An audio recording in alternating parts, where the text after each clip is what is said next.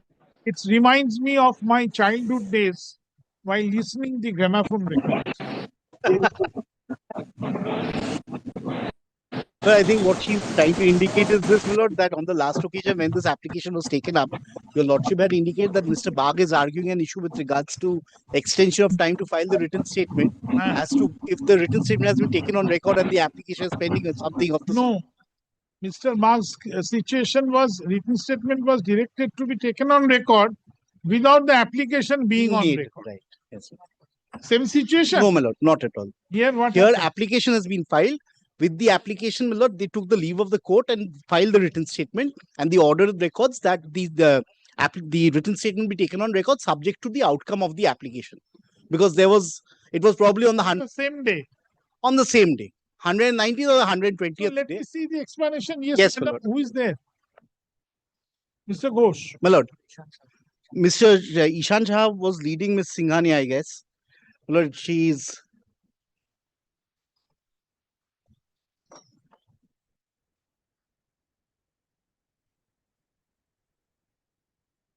she keeps it tomorrow, my lord. I'll indicate it to them, my lord. I mean, there's some difficulty. Passed over for the day. Very well, my lord. Let Lord, it remain. there- Let it remain. Yes, my lord. Order 38 rule 5 applications are there in this suit, my lord. Count. Let me Yes, hear my lord. it. It's item numbers 31 and 30. Item number 14. I don't believe in dismissing like that. No, absolutely not. It shouldn't be. Let That it should be kind- there. Let it Yes, be yes. Great. there.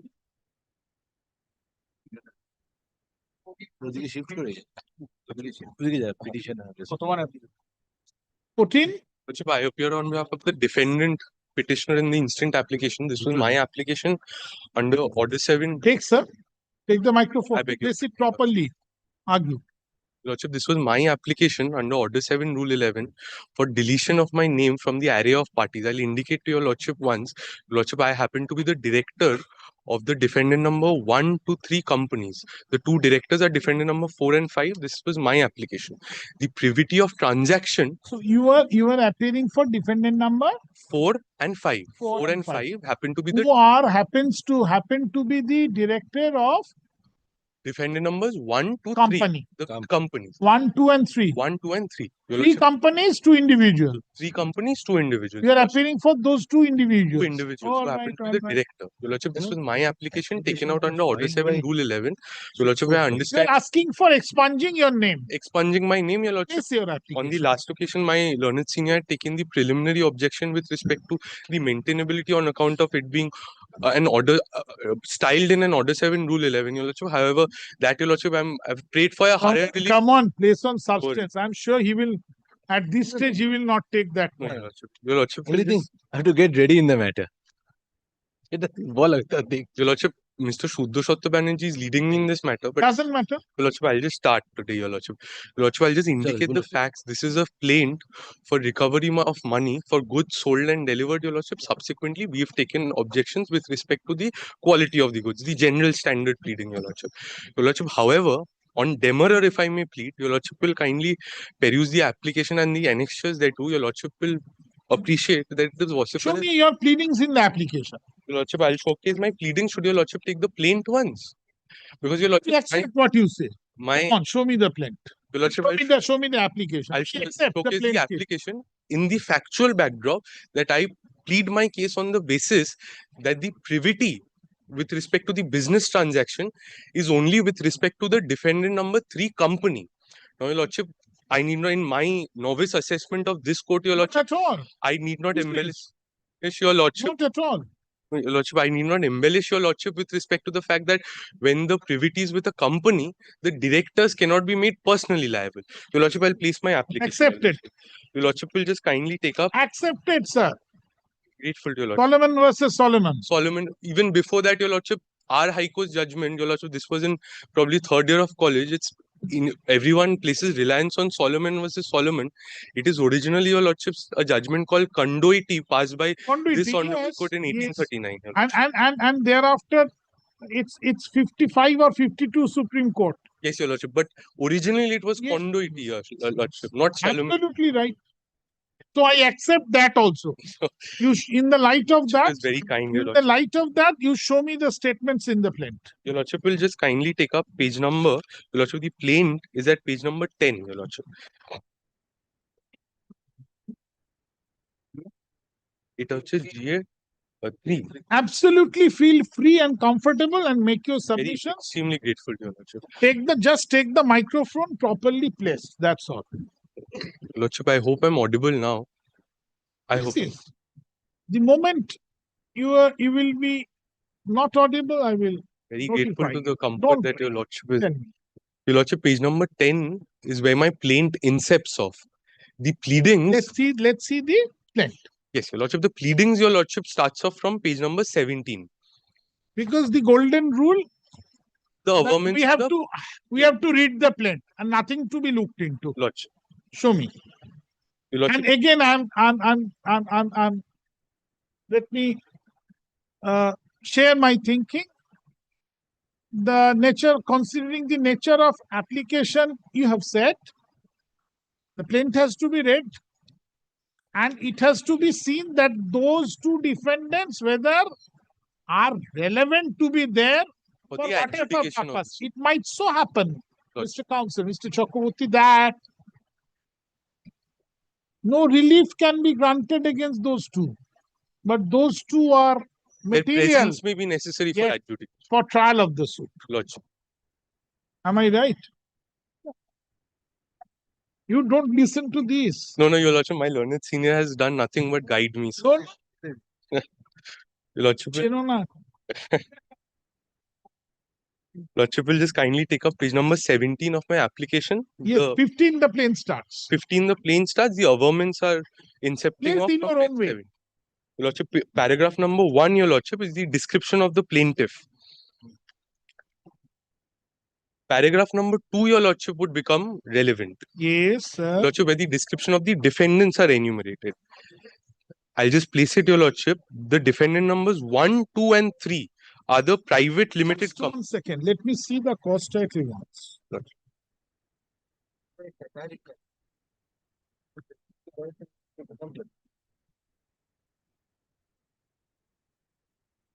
Yes, now you please.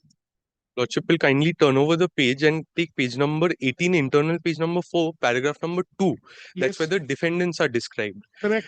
Defendant numbers 1, 2, and 3 are the private limited companies existing under the provisions of the Companies Act 2013, managing, operating, and conducting their business from the same registered office at the address as mentioned in the cost title herein above within the jurisdiction.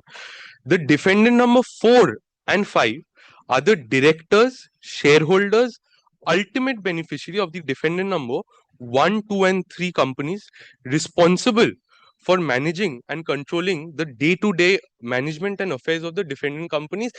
With respect to this, your lordship, every director, your lordship, is entrusted and discharges these functions. Vicarious liability. Vicarious liability.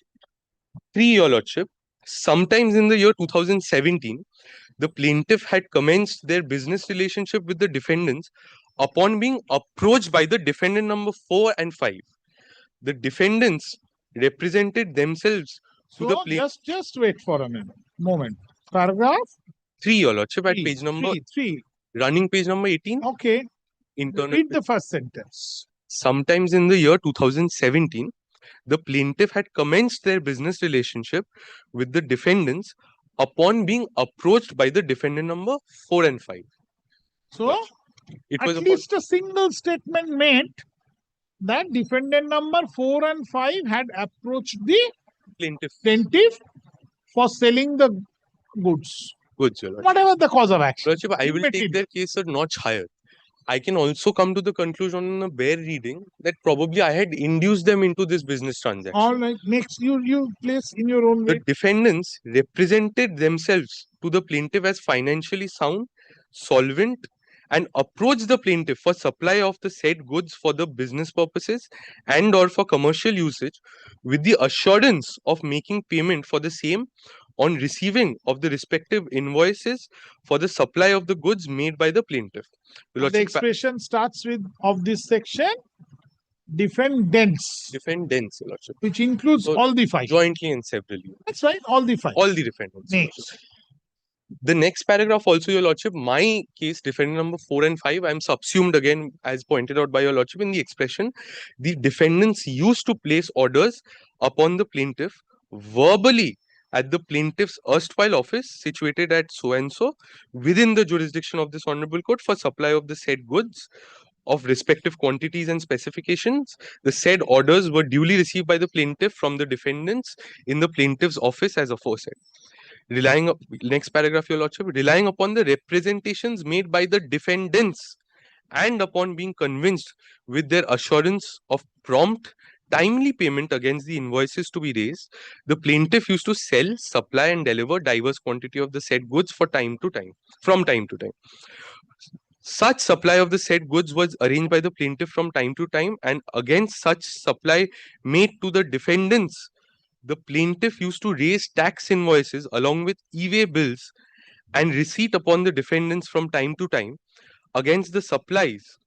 The aforesaid orders were received at the office of the plaintiff as aforesaid, and tax invoices along with the e-bills and receipts were issued therefrom, which was collected by the representatives of the defendants from the office of the plaintiff. Now, Your Lordship, this expression would bear some semblance, because suddenly over here, Your Lordship, there is an introduction of the term the representatives of the defendants. Your Lordship, the logical conclusion to which is, Your Lordship, it has to be the representatives of the company which I am having my business. And I cannot look into Your Lordship, that probably would.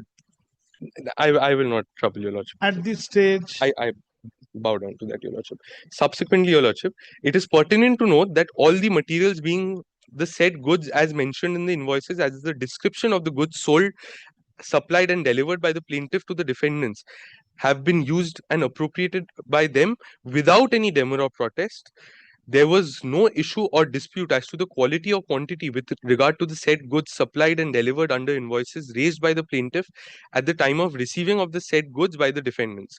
During the course of the aforesaid supply, the plaintiff has raised several invoices and or bills along with tax invoices upon the defendants, and the invoices so raised by the plaintiff have been accepted by the defendants for payment.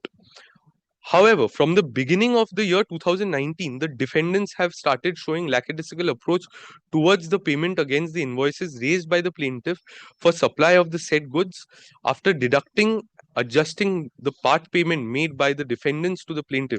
The following invoices have remained due and payable by the defendants. Your Lordship, the particulars of the invoices have been enumerated. Copies of the tax invoices and e-way bills, receipt and ledger are annexed to and marked collectively as Annexure B. Now, Your Lordship, this would bear some semblance if Your Lordship takes up the Annexure, page number 36, Your Lordship. B. Annexure B, it would be at Page number 36. 36, Your Lordship. Yes. Lordship will kindly see Bill 2. If Your Lordship is with me, I'll just place. Bill 2, Lakhotia Infra Ventures Private Limited. Yes. So, Your Lordship, the privity of my transaction, the bills raised are on the defendant number 3. The orders were placed, Your Lordship, with respect to a business venture with the defendant number 3. So, Your Lordship, although the pleading is to the effect that the defendants are, and if I may notch up the case to jointly and severally also me being liable, Your Lordship, the bills have been raised solely upon the defendant number 3. Lordship, I'll come back to the plaint now, Your Lordship. Your Lordship, these e-way bills have been reproduced in Annexure Series B. I need not showcase all the bills. Your Lordship will just kindly take it from me.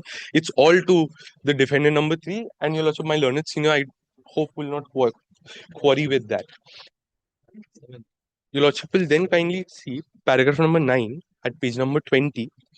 The plaintiff had on several times demanded payment of the amount covered under the invoices as aforesaid lying due and payable by the defendants And in that context, the plaintiff from time to time issued several reminders over the telephonic communications and requested them to make forthwith payment of the aforesaid due to the plaintiff. However, despite regular demands and persuasions of the plaintiff, the defendants have failed and neglected to make payment of the same without any just and proper reason. Your Lordship, now at this juncture, if I may just point out one thing, Your Lordship had very rightly at the very inception seen the cost title of this suit. Your Lordship will see that the group companies of defendant number 3, which is defendant number 1 and 2, and I do not want to hijack the case of my learned friend, he is addressing that issue. They have also been impleaded despite the fact that there is no privity with respect to the defendant numbers 1 and 2. I had showcased the bills which have been disclosed as part of Annexure Series B, that the privity, Your Lordship, is solely with respect to the defendant number 3. However, when such pleading has been made with respect to disclosing such bills, on the contrary, the pleading is to the effect that the defendants jointly and severally are being made liable. Your Lordship, Mr. Banerjee is leading me. I'll continue with his leave. Your Lordship will then see paragraph number 10. The defendants also, in due course of receiving such supplies from the plaintiff, without any dispute and objection, issued written confirmation of the amount in respect of such supplies, copies whereof are annexed hereto and collectively marked as with the letter C. Your Lordship, I will again request Your Lordship to kindly take up page number 65 in this regard, Your Lordship, wherein these documents have been disclosed.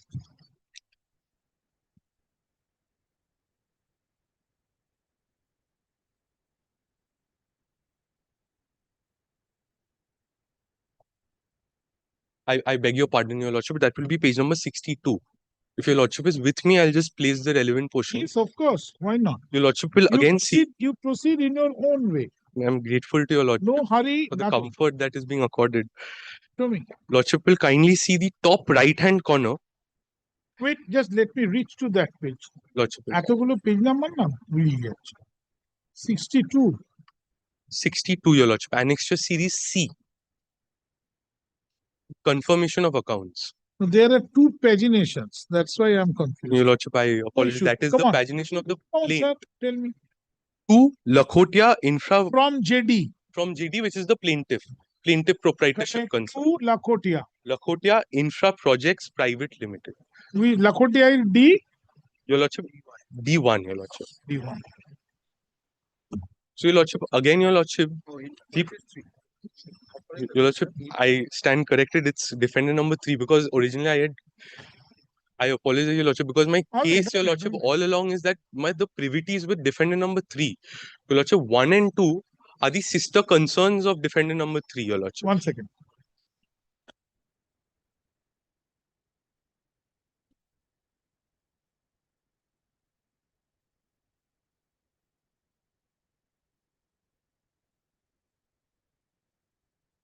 Yes, then.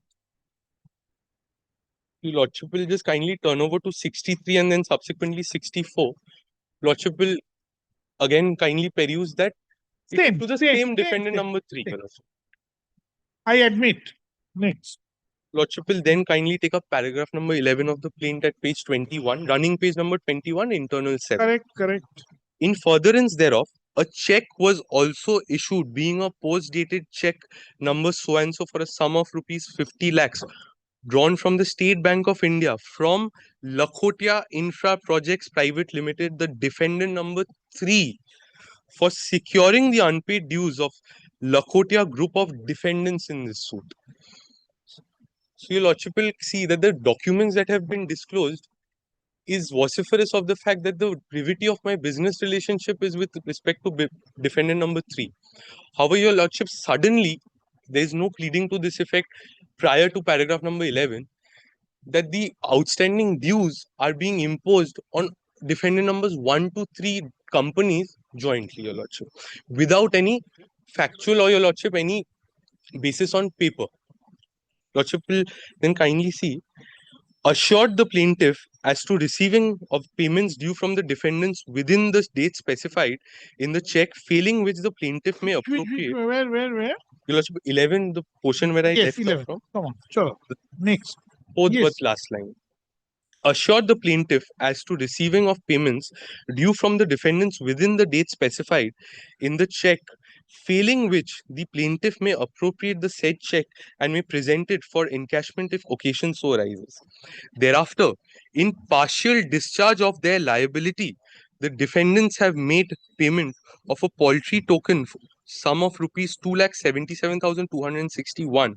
However, thereafter, the defendants did not make any payments. That's missing, your lordship. Rather stopped making any further payment, your lordship.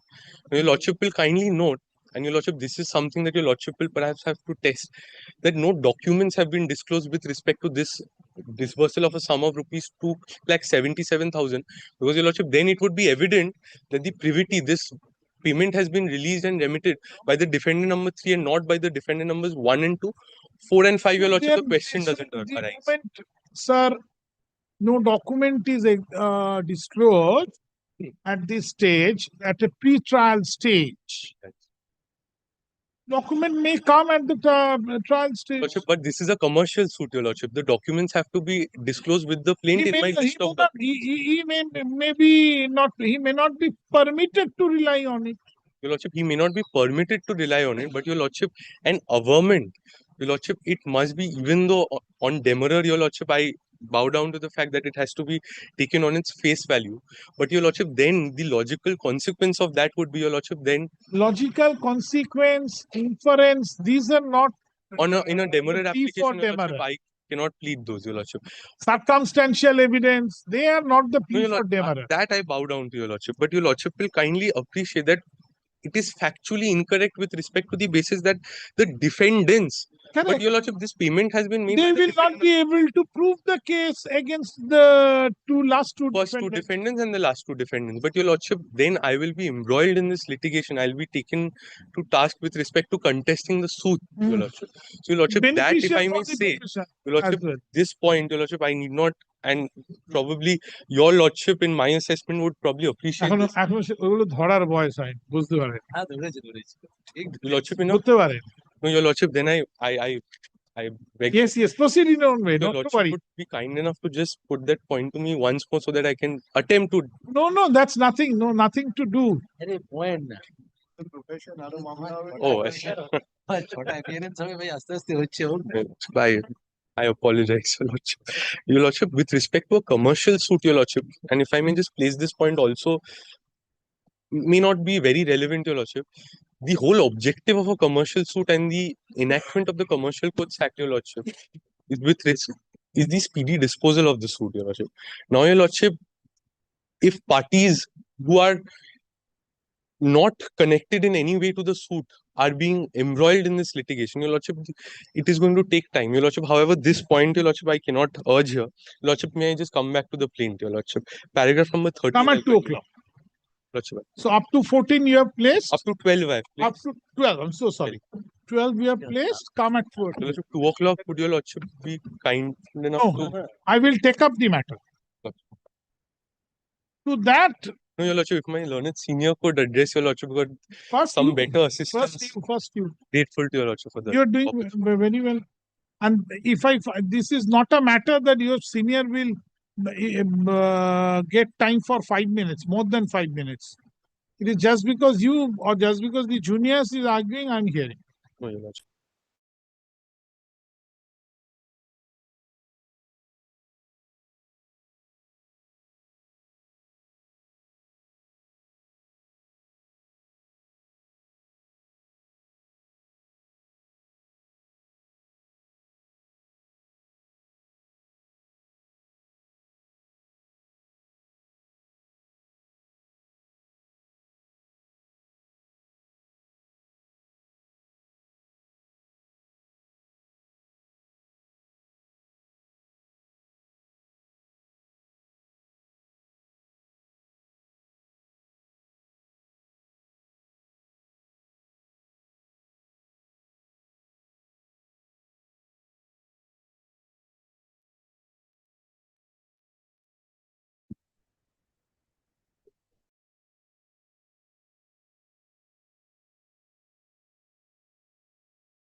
Yes, proceed. My lord, may I get one? Sorry, no, nothing. Next.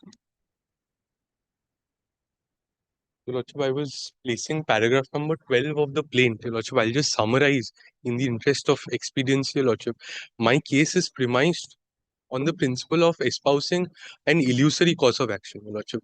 Your Lordship knows, if I may just try and take the microphone. Your Lordship also knows, Your Lordship, better than all of us, that if I may draw from principles that have also found place in the statutory scheme of the CPC, Your Lordship. Merely making pleadings, Your Lordship. Your Lordship, if I may just draw reliance on, Your Lordship, Order 6, Rule 4, for that matter, Your Lordship, that necessary particulars need to be pleaded, Your Lordship.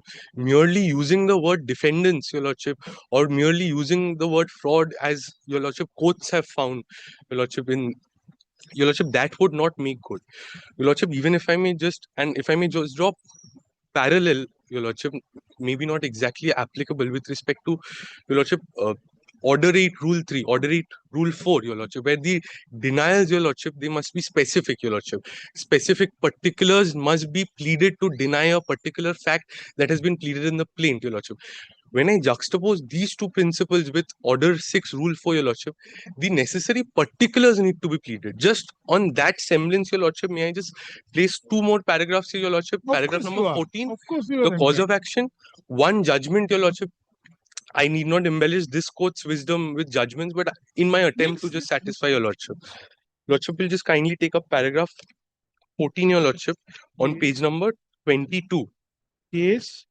Lordship, before that, just prior to that, paragraph number 13, just to satisfy myself, Your Lordship, Annexure Series D, Your Lordship, are certain correspondences that have been exchanged between the parties, Your Lordship. Page B starts from? Your Lordship, the pleading is at page number 22, internal page 8. The No, correspondence, D page number starts at? 65. Okay. Your Lordship will see these correspondences that have been exchanged, Your Lordship, with respect to the invoices, and if I may also rely on Annexure Series E, which has been subsequently disclosed, Your Lordship, all of these, it's against the defendant numbers 1 to 3. Your Lordship, and specifically with respect to the defendant number 3, because as I had incepted off with, Your Lordship, the material transaction, the privity of transaction is with the defendant number 3, Your Lordship. Lordship, within this conspectus, if I may just come back to paragraph number 14 of the plaint, Your Lordship. Again, barely without any material basis or any material particulars, the term that has been used is defendants. The defendants sought to give reply to the said communication letter dated 24th January 2022 by virtue of 3 letters dated 11th February 2022 for each of the defendant numbers 1, 2 and 3 respectively, Your Lordship. This bears eminence from the fact that in the prior portion in paragraph number 8, Your Lordship had seen that without any material basis, suddenly the outstanding dues is sought to be imposed in a very specious plea on all the 3 defendants 1 to 3, Your Lordship. Yes. Your Lordship, in the said replies, they denied the claim made by the plaintiff for the first time and had wrongly made out an absolute concocted story and stated a distorted version of material facts and false, misleading and incorrect statements in the reply, and for the first time started denying the claim demand of unpaid dues of the plaintiff. In the said reply, for the first time, the defendants again also started raising dispute on the quality of the goods after having been received the same way back in the year 2019 and utilized and appropriated the same for the use and benefit and denied to have any liability towards the payment of interest. However, in the said reply itself, the defendants had acknowledged their liability to pay the legitimate claim of the plaintiff and requested for some time the entire claim of the plaintiff is legitimate. It is stated that since such purported baseless story regarding the quality of the goods and or alleged forego of interest as described by them in the said letter was never accepted by the plaintiff, there is no question of accepting the story made out by the defendants. The defendants pleaded ignorance of several facts which were well known to the defendants. The reply is misleading and vague, deliberate attempt to remove the burden of responsibility, which was also replied by the plaintiff by the 3 communication letters dated so and so, issued to each of the defendants numbers 1, 2, and 3 respectively, which was further replied by the defendant by virtue of 3 letters dated 15th March 2022, issued by the defendant numbers 1, 2, and 3 respectively. However, the stand taken in the letters dated 15th March 2022 is akin and similar to the stand taken in reply letters dated 11th February 2022, issued by the defendants. The communication letters dated 2nd March 2022, issued by the defendant numbers 1, 2, and 3 respectively. Reply letters dated so and so, issued by the plaintiff to the defendant number 1, 2, and 3 respectively, and letters dated 11th February 2022, issued by the defendant numbers 1, 2, 3 respectively to the plaintiff, are annexed hereto and collectively marked as Annex D. Your Lordship, here I must point out that the defendant numbers 4 and 5 had signed these letters on a representative capacity. Your Lordship, that would also emanate from the fact that in the cost title of the plaintiff, Your Lordship, defendant numbers 4 and 5 have been sued as directors of the defendant numbers 1, 2, 3. Your Lordship, then Your Lordship will kindly just take paragraph number 17, and then I will just place 19, which is the cause of action paragraph. 17, Your Lordship, is at page number 24, internal page number 10. Your Lordship, 17, 1, 7.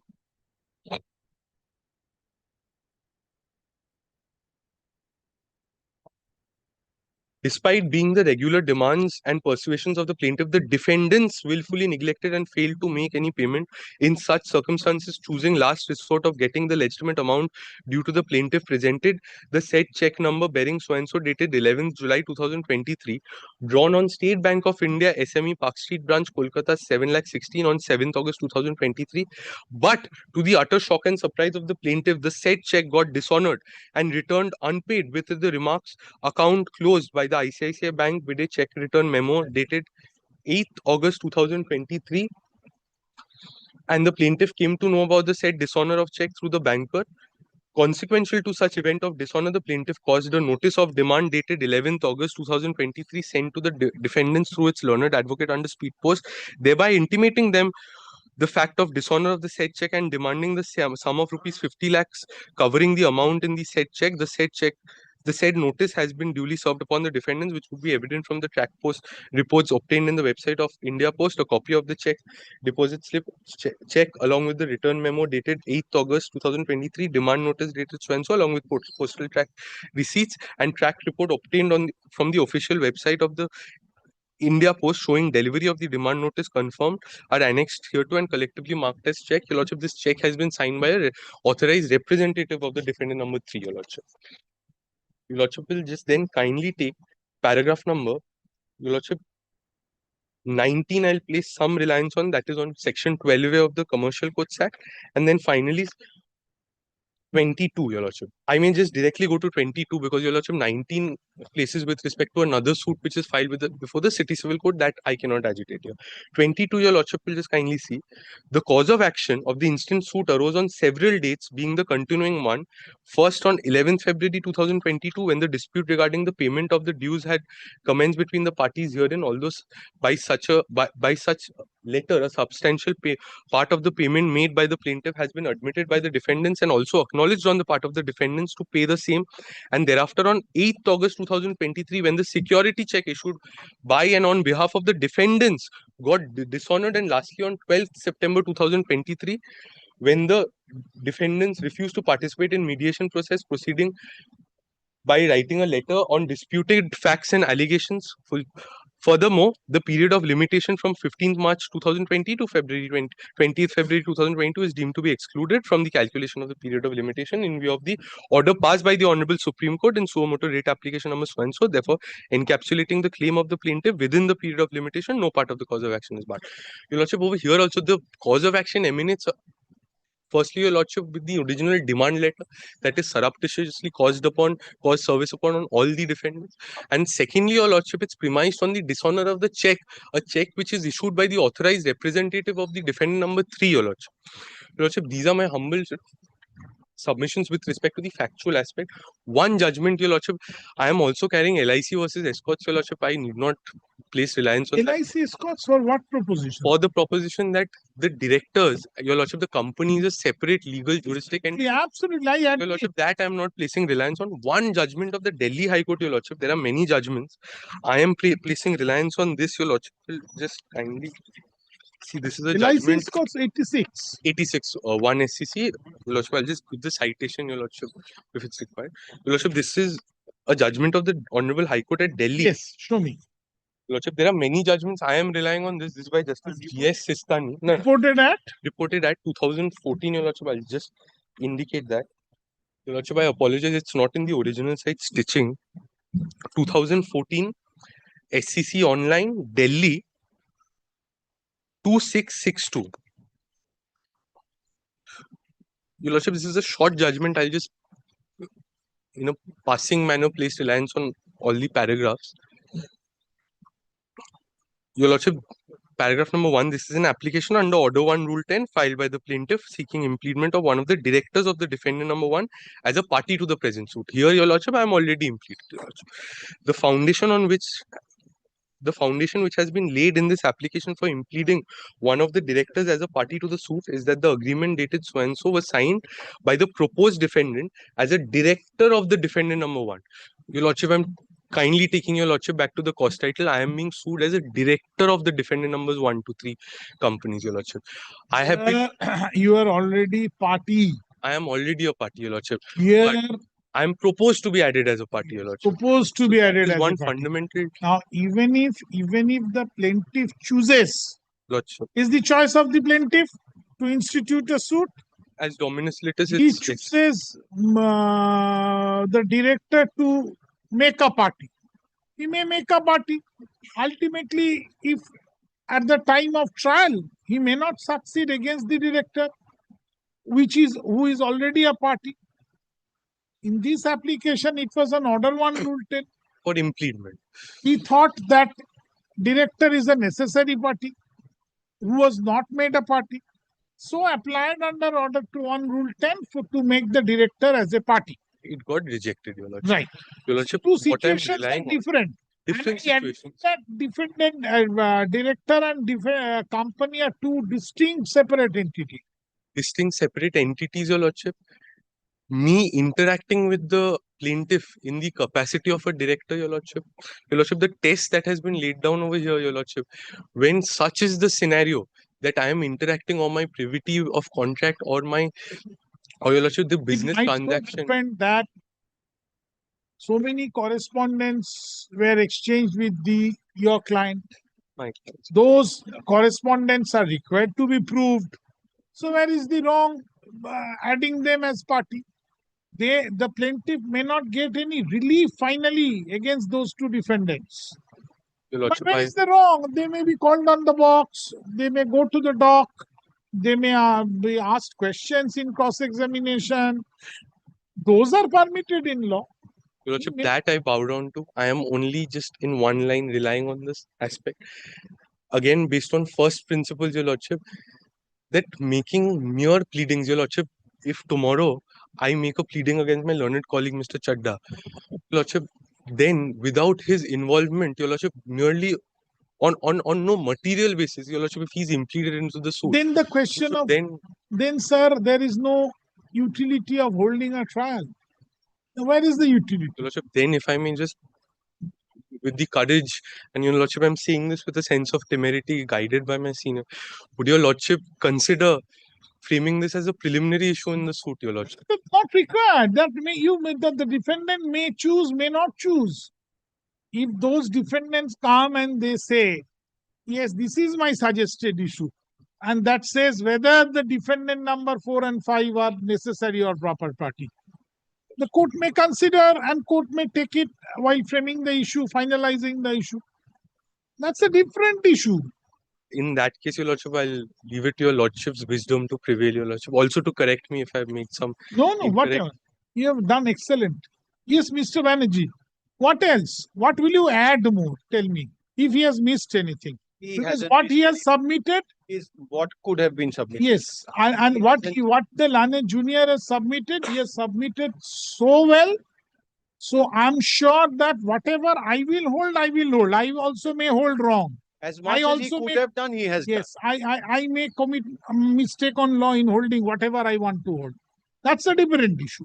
But any improvement means any point he has left which you can incorporate. Except that your lordship will only consider whether this can be framed as a preliminary issue. That also he told. Yes, I'm just because I've been called. I'm just Your this presence is lordship will just justified. consider. Your presence is justified. Preliminary issue I'm actually addressing. Preliminary issue lordship will consider because this will come down to an involvement of two people. Preliminary issue, this can be framed as an Mr. issue of fact Banerjee, or as a Mr. Banerjee, if ultimately these two defendants come and submit a suggested issue, can the court shut them out? No. No, those will be issues. I'm coming. Just listen to me. Now, in view of this application, their first issue will be whether the suit is maintainable against defendant number, whatever, these two defendants in its present form. Second will be whether these two defendants are necessary and proper party. Very well. Then your lordship will just provide that in case your lordship is minded to dismiss the application, it will not. This issue can be framed and be 200%. That your lordship will provide. 200%. That your lordship will provide. 200%. That your lordship will provide. 200%. Ashun.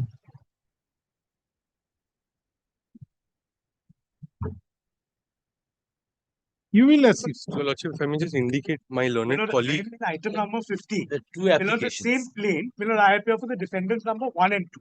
I have the same prayer.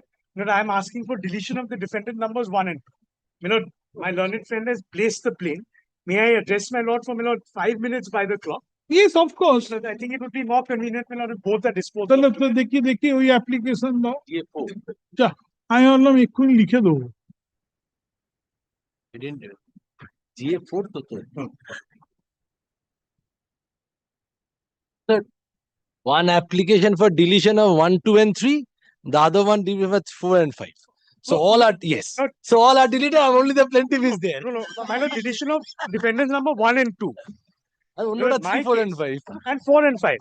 My case, and in fact my learned friend case is that in effect, if the pleadings are looked at, if the documents are looked at, the cause of action, the grievance, the litigation that the plaintiff has against the defendants is actually against the defendant number 3, not against the defendant number 1 and 2, not against the defendant number 4 and 5. Why do I say this, my lord? I say that the defendant numbers 1 and 2 and 4 and 5 have merely been impleaded as a harassive measure and by. So the suit itself is harassing. Harassing, perhaps single suit, one single suit. My lord. Now, it will be amiss if I do not, make one statement in all fairness. I will say, that there are certain invoices that have been disclosed with respect to defendants number 1 and 2. I cannot shy away from that. I will be being deeply unfair to the court if I do not, place this fact before my lord. However, what I say is this. If the pleadings are truly looked at, the cause of action, the dispute arose when, the defendant number 3 issued a check of 50 lakhs to the plaintiff, and when, that check was allegedly dishonored. I am not admitting to anything. I am saying I ought not to. May I trouble my lords with one judgment before I place barely 4 paragraphs. My learned friend has shown my lord. I'm sure that the judgment would have a material bearing. My lord, just to show my lord that illusory pleadings cannot be used to create a cause of action against all parties. So this is an exception to Order 7 Rule 11 rule. And this is a judgment, under Order 7 Rule 11. Give me a copy. My lord, I apologize. It is not stitched. May I? Doesn't matter. Give it to me. I'm handing over for my learned friend a copy of 1990. This is 1998 2 SCC Supreme Court cases 7. I will just rely on 2 paragraphs. I think that should be sufficient. I will not trouble my lord with the facts. If my lord may kindly come. You are D1 to D1 and D2. My lord, if I may tell my lord the name of the entities, Lakhotia Infra. It doesn't matter. Chalo, come on, show me. My lord may kindly take, my lord, paragraph 16. 16, my lord, at internal page 8, print page 77, reporter page 77.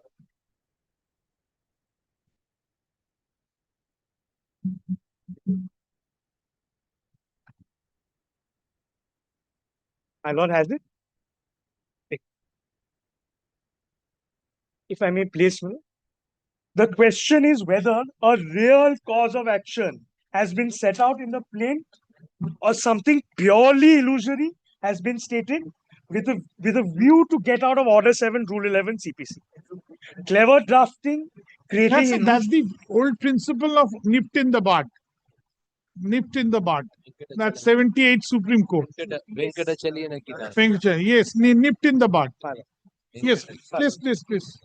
Clever drafting, creating illusions of cause of action are not permitted in law, and a clear right to sue should be shown in the plaint. But it's as clear as day. Merely by stating that the defendant number 1 and 2 have committed fraud, as is the case in this judgment, or by stating that the defendants number 1 and 2 have a debt, does not make it so. Merely by saying so, my lord, one cannot burden parties, one cannot burden the court. My lord, again, my lord, may kindly take the last page of, my lord, may kindly take the last page, paragraph 27 of the judgment. My lord. Yes. At, my lord, print page 12, reporter page 81. Yes. I rely on paragraph 27. As stated above, non-movement of goods by the seller could be due to a variety of tenable or non-tenable reasons. The seller may be in breach of the contract, but that by itself does not permit the plaintiff to use the word fraud in the plaint and get over any objections that may be raised by way of filing an application under Order 7, Rule 11, CPC. As pointed out by Krishna IRJ in T. Aravindam case, this is what has been relied on in paragraph 16 I had shown my lord earlier. The ritual of repeating a word or creating of an illusion in the plaint can certainly be unraveled and exposed by the court while dealing with an application under Order 7, Rule 11A. Inasmuch as the mere allegations of drawal of monies without movement of goods does not amount to cause of action based on fraud, the bank cannot take shelter under the words fraud or misrepresentation used in the plaint. Paragraph 29, the outcome was the application, for the aforesaid reasons, we hold there is no cause of action, even from the plaint allegations, against the appellant. In this judgment, several times the word fraud, misrepresentation had been used against the appellant. Merely by stating so, merely by pleading so, without real particulars, it was held that there was no real cause of action. Now, if I may take my lord back to the plaint, my lord was looking at the previous application. I believe my lord was at page 18, running page 18, or should I show it, my lord, from my application if my lord would allow so? My lord, I'll show it. This is the basic principle of Order 8. That when you have to make a case of on fraud, you have to give particulars. Any pleading, any cause of action. You have to give the particulars of fraud. My barely stating so is not enough. Misrepresentation. Barely stating that there is a fraud. Indeed. It is not done. Indeed. But if you say the particulars of fraud are inter alia as follows, of course, suit stands for trial. My lord, here what has happened. Here, my lord, they have said there are certain invoices. They have not said who those invoices are from in their pleadings. If my lord may kindly take paragraph 8, they've listed some invoices. Not said which defendant in particular, merely said defendant. When does the real cause of action come out? This is my case. My lord would take paragraph 11. Paragraph 11 is when the first with particulars pleading of cause of action comes, which is that the defendant number 3, Lakhotia Infra Projects, issued a check of 50 lakhs. Then, my lord, at paragraph 17, They say, my lord, that that check was dishonored. And in the cause of action, my lord, very para, my lord, para 22, when they, my lord, summarize their cause of action, lord, very vaguely they mention a dispute, my lord, arising on 11th February. No question of which defendant it's against. This is not clarified. Then particularly on 8th of August, 2023, when that check was dishonored, who had issued that check? Not in dispute, only the defendant number 3. That, my lord, is their true cause of action. Those are, my lord, my submissions in that regard. My lord, these are my submissions. And, my lord, I do adopt, my lord, the submission made in the previous. Ashun. Grateful, man. Thank you. Ashun, Ashun.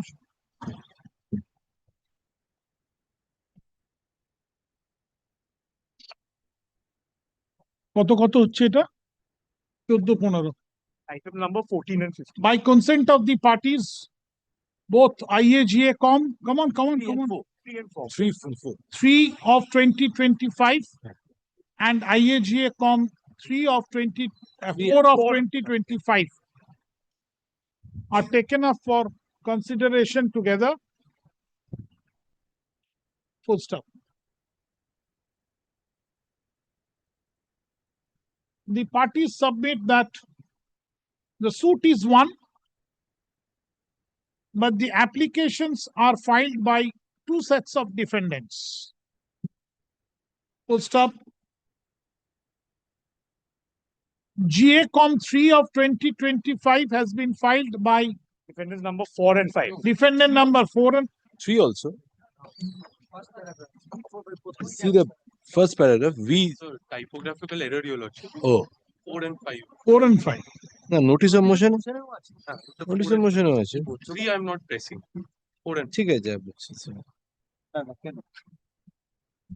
এই তো defend number 3 4 and 5 notice সামানসেও আছে master সামান that is a typographical error, your lordship. Your lordship, I'm not pressing it against 3. 4 and 3 4 and 5. 3 4 Full stop. And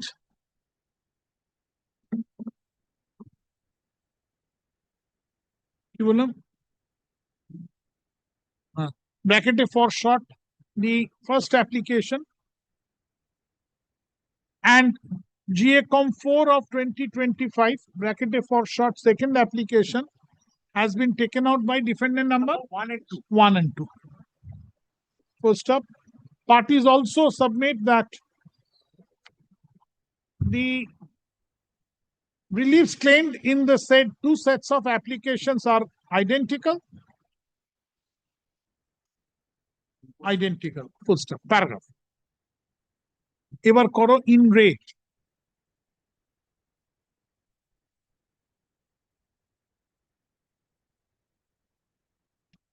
GACOM 3 of 2024, 2023.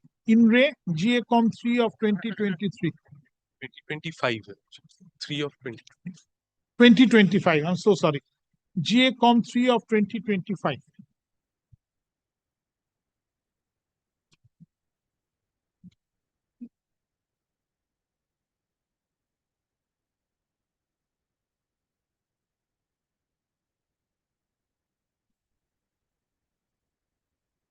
This is an application taken out by the defendant number 3, 4, and 5. Inter alia praying for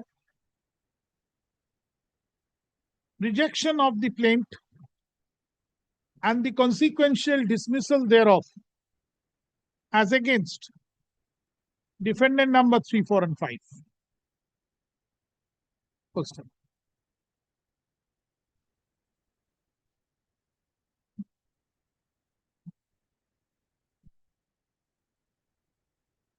It's a case for goods sold and delivered. Yes. The principal claim of the plaintiff against the defendants is claim on account of unpaid price of goods sold and delivered by the plaintiff. Full stop. Paragraph.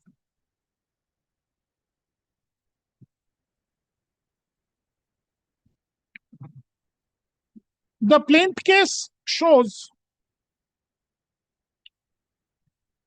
that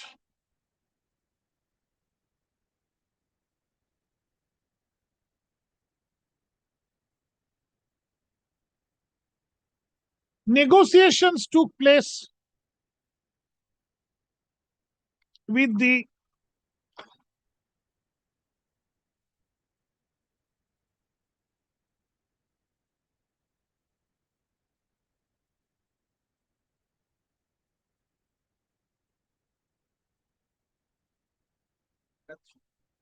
defendant number 3, 4, 3, 4 and 5, 4 and 3, 4 and 5, 4 and 5.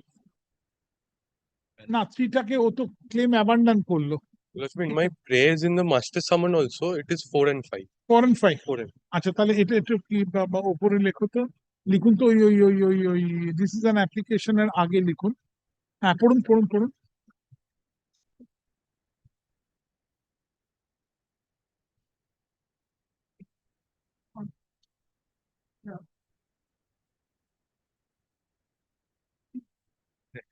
আচ্ছা এবার একটা paragraph ঢোকান।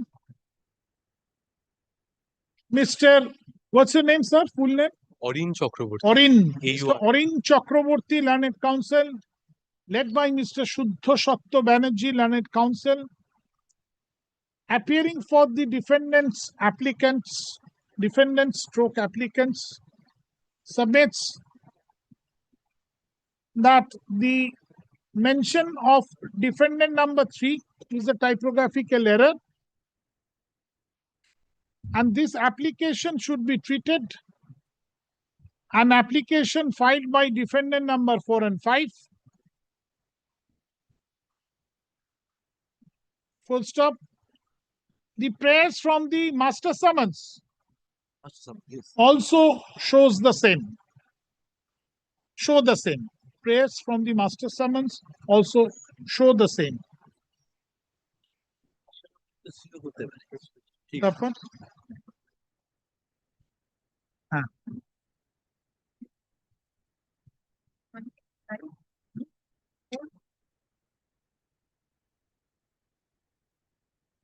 to the defendants, plaintiff by to the defendants. The plaintiff case inter alia shows that negotiation took place, pre-sale negotiation took place between the plaintiff and the defendant number 4 and 5. 4 and 5.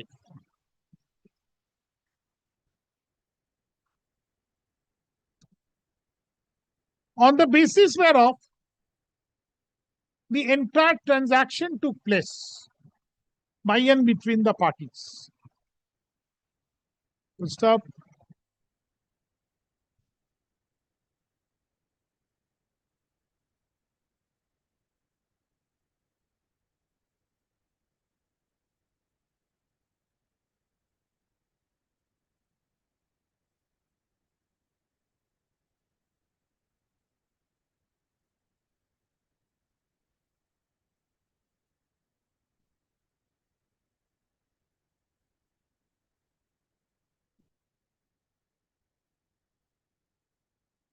Check was issued on account of security. Security.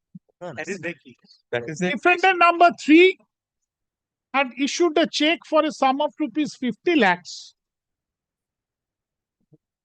on account of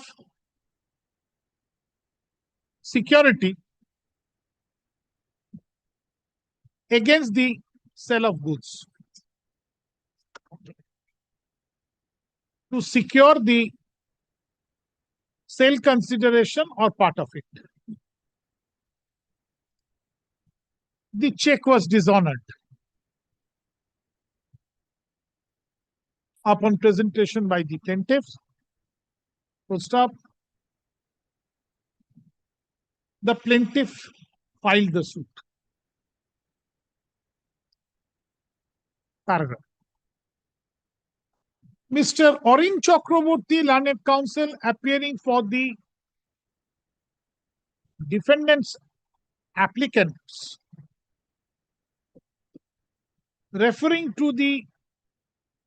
has referred to the averments made in the plaint extensively.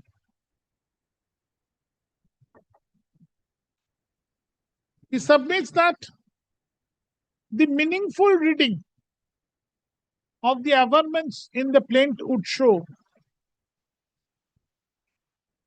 that no real cause of action has been pleaded against the defendant number 4 and 5. Full stop.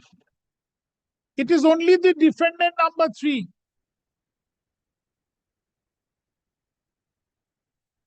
against whom the claim lies, comma, if any.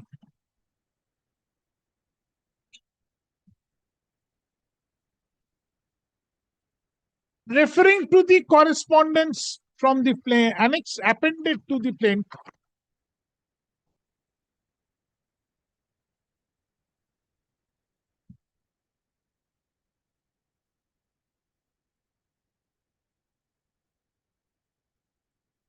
from pages 36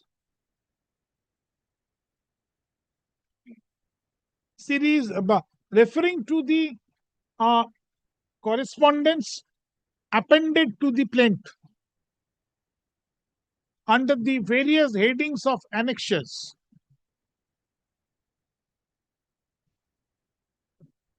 E.g., as for example, e.g., page 36, comma, page 62, comma, and page 65.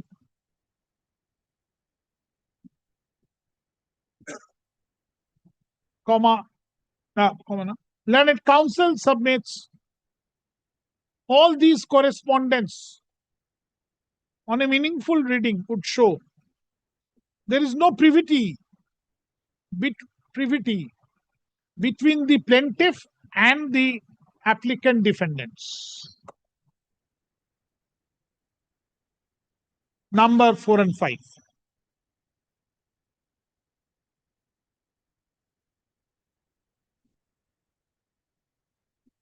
No breach has been pleaded in the plaint as against defendant number 4 and 5.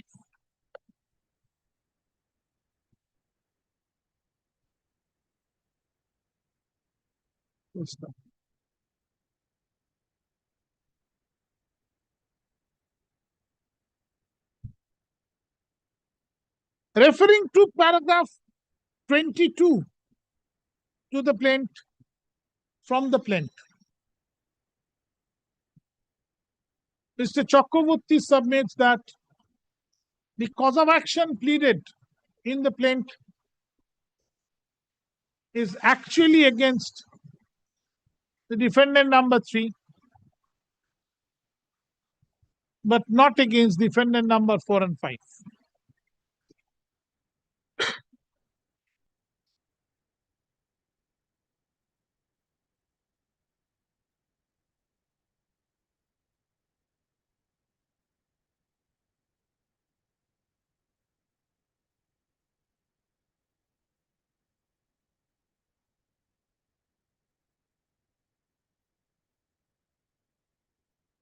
Paragraph.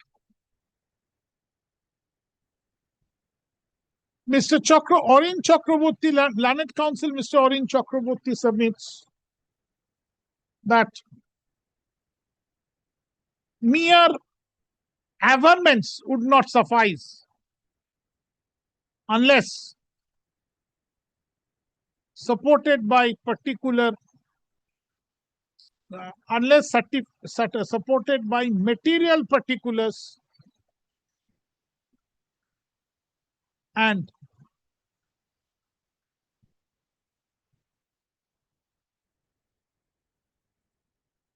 the chance of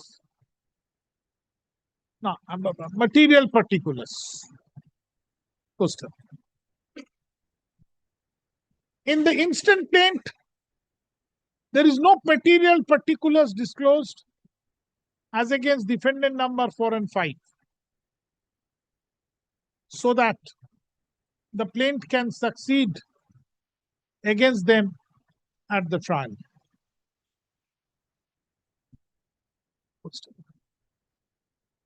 In support, he has relied upon a decision of the Honorable Delhi High Court in the matter of dated. Oh no, it's reported. In the matter of এইটা versus এইটা করে দাও, reported at এইটা, যেমন আমি লিখি, হ্যাঁ, ভুল না হয়, reported at.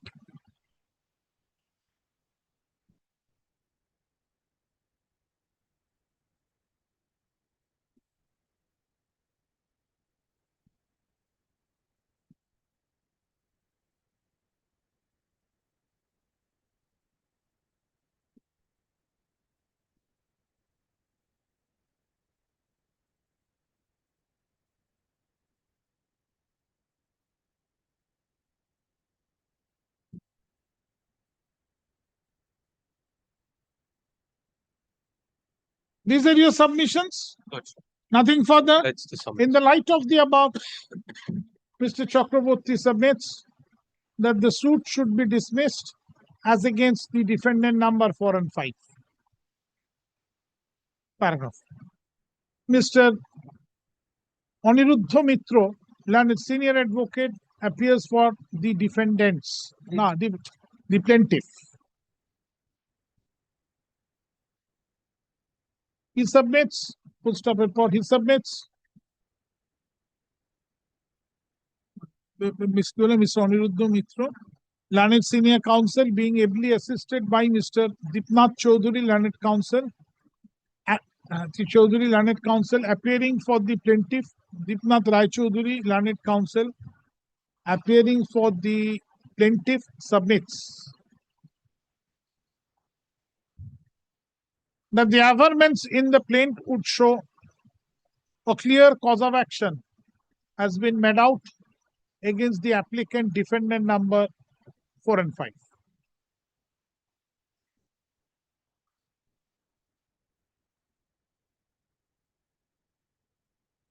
While adjudicating this application, the court will only see whether the averment is there in the plaint as against defendant number 4 and 5. And no further or detailed inquiry is permitted at this stage. At this stage. These are your submissions. Paragraph.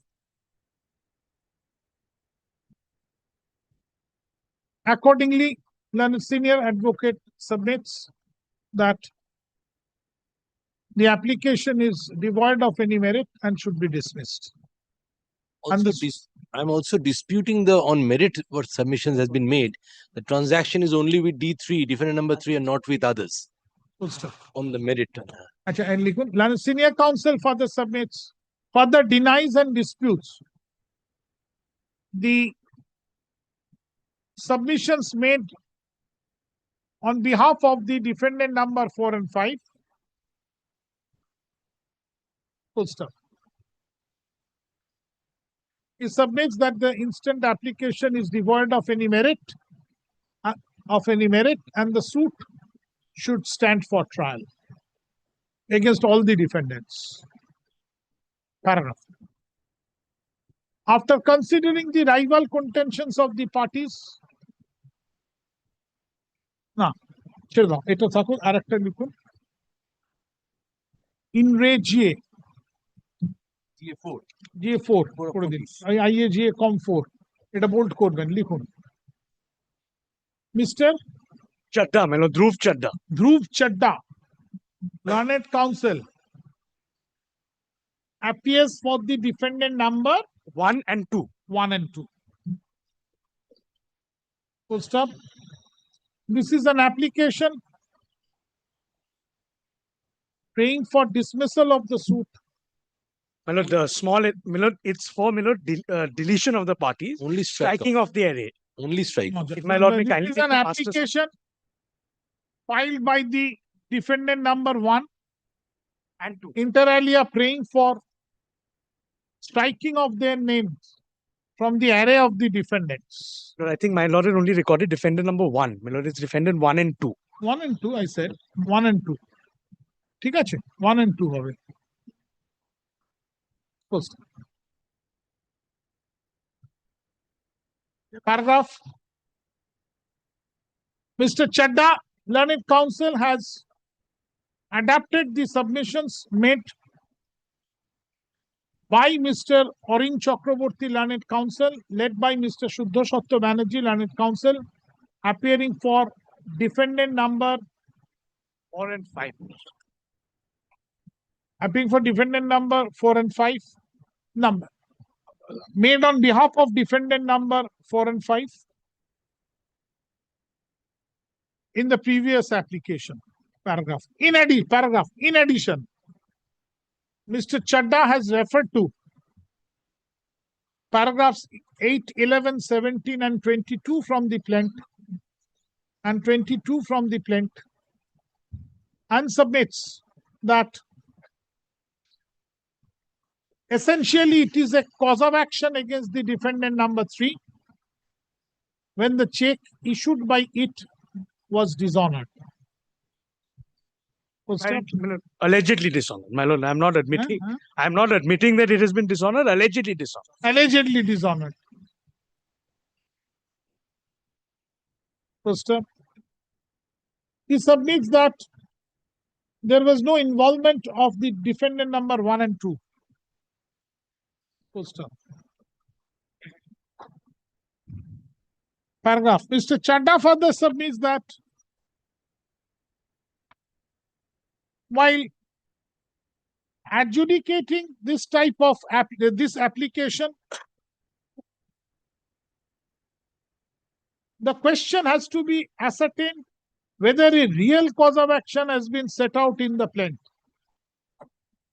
against the defendant number 1 and 2, or something purely illusory has been stated with a view to get out of the provisions under Order Roman 7, Rule English 11 of Civil Procedure Code.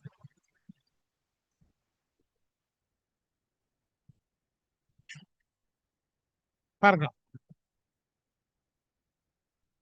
Referring to the averments made in the plaint, he submits that there is no real cause of action pleaded in the plaint against defendant number 1 and 2.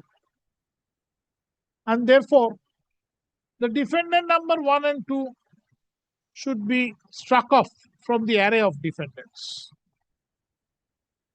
In support, he has relied upon a decision of the Honorable Supreme Court in the matter of ETA versus ETA Kodin, ITC versus Debt Recovery, 92, reported at 1992 too.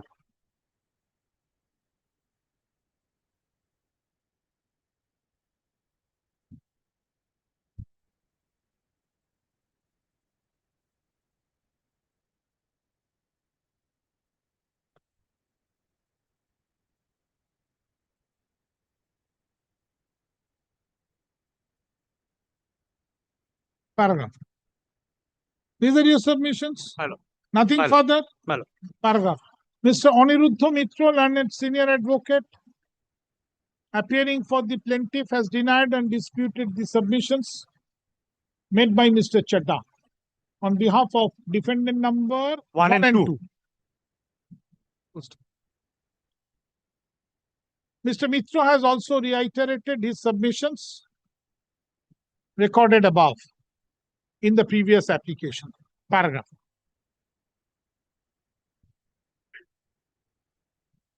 After considering the rival contentions of the parties and upon perusal of the materials on record, at the threshold, this court reiterates the law settled on the issue while adjudicating these types of applications. Paragraph. whether a plaint should be dismissed, whether a plaint should be rejected, and effectively the suit should be dismissed, be it in whole or partial, comma. The preliminary task of the court is to read the plaint, taking the statements made therein to be true and correct. Meaningful reading. That is meaningful reading. That was the word used. Taking the statements in the plaint to be true and correct and sacrosanct. If on a meaningful reading of the plaint, it appears to the court that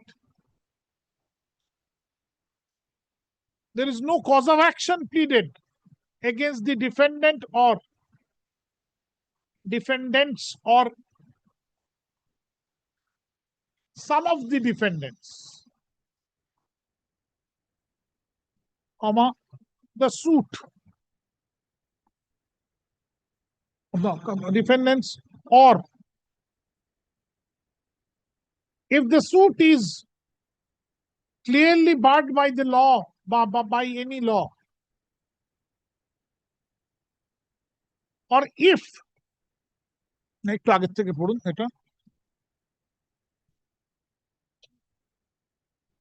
না না না একটু আগের থেকে,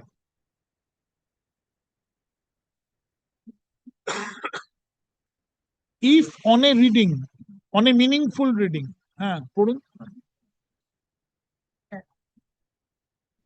then that the same does not disclose any cause of action.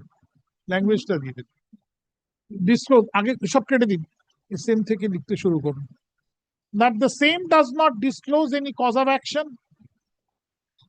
against the whole set of defendants or whole set of defendants or any of them,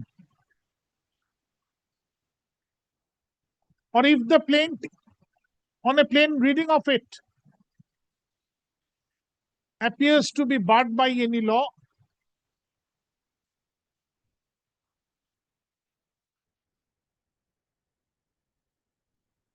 or if the plaint suffers from the defect of misjoinder or non-joinder of parties on the face of it, on the face of it, and if such defects are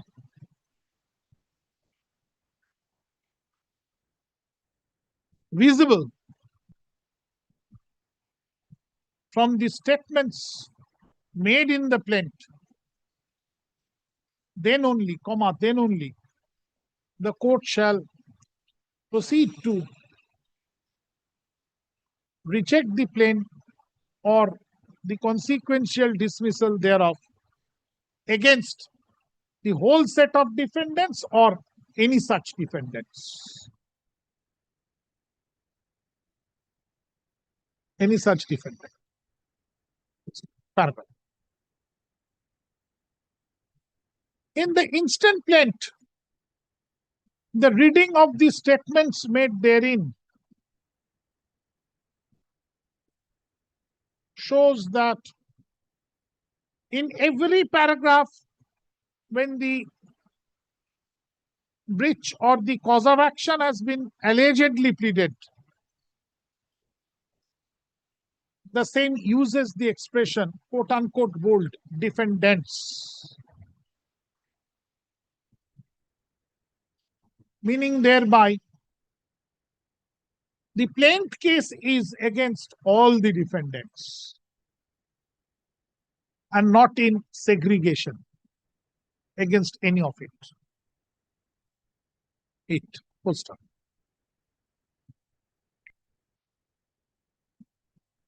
On a meaningful reading of the averments in the plaint, it would further demonstrate that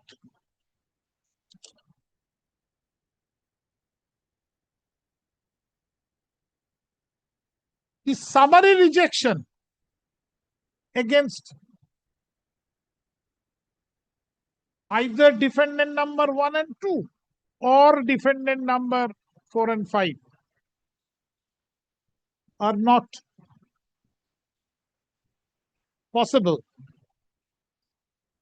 without holding a proper trial against them, without holding a proper trial in the suit. Paragraph. As argued by the learned counsel in both the applications,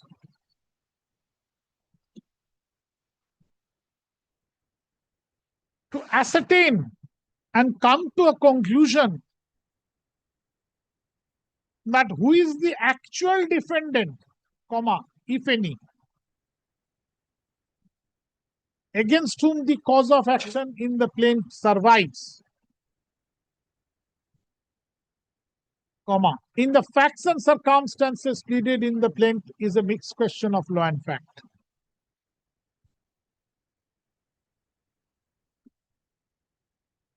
The questions on such facts cannot be decided summarily without holding a proper trial, without holding a properly constituted trial of the plaint, of the suit.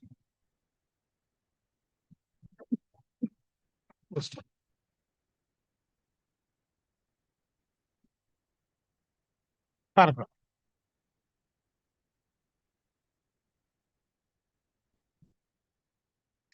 In view of the foregoing reasons and discussions, comma, this court is of the firm and considered view that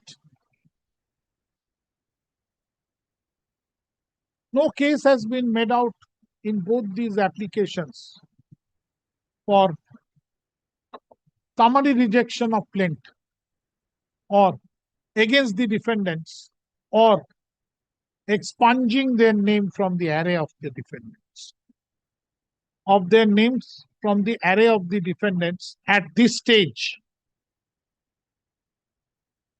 without commencing the trial, without holding the trial.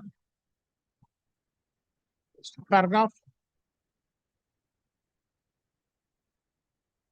It is also made clear that this court has not expressed any opinion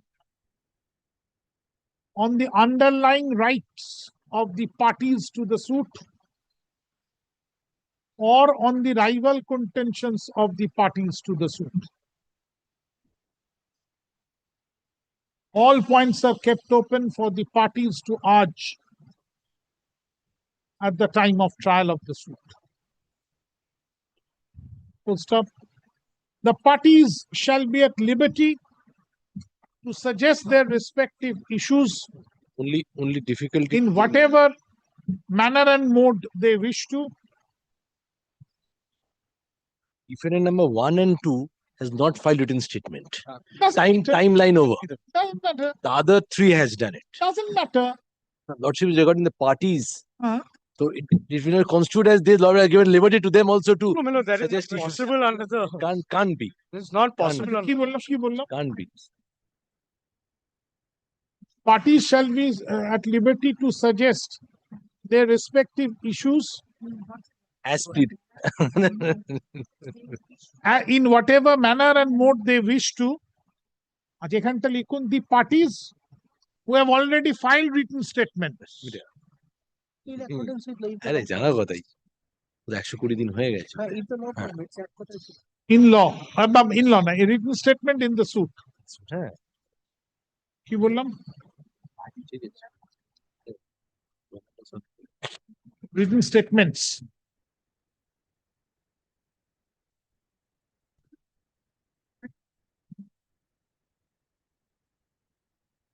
I can still suggest. Submit their issues for the consideration of the court.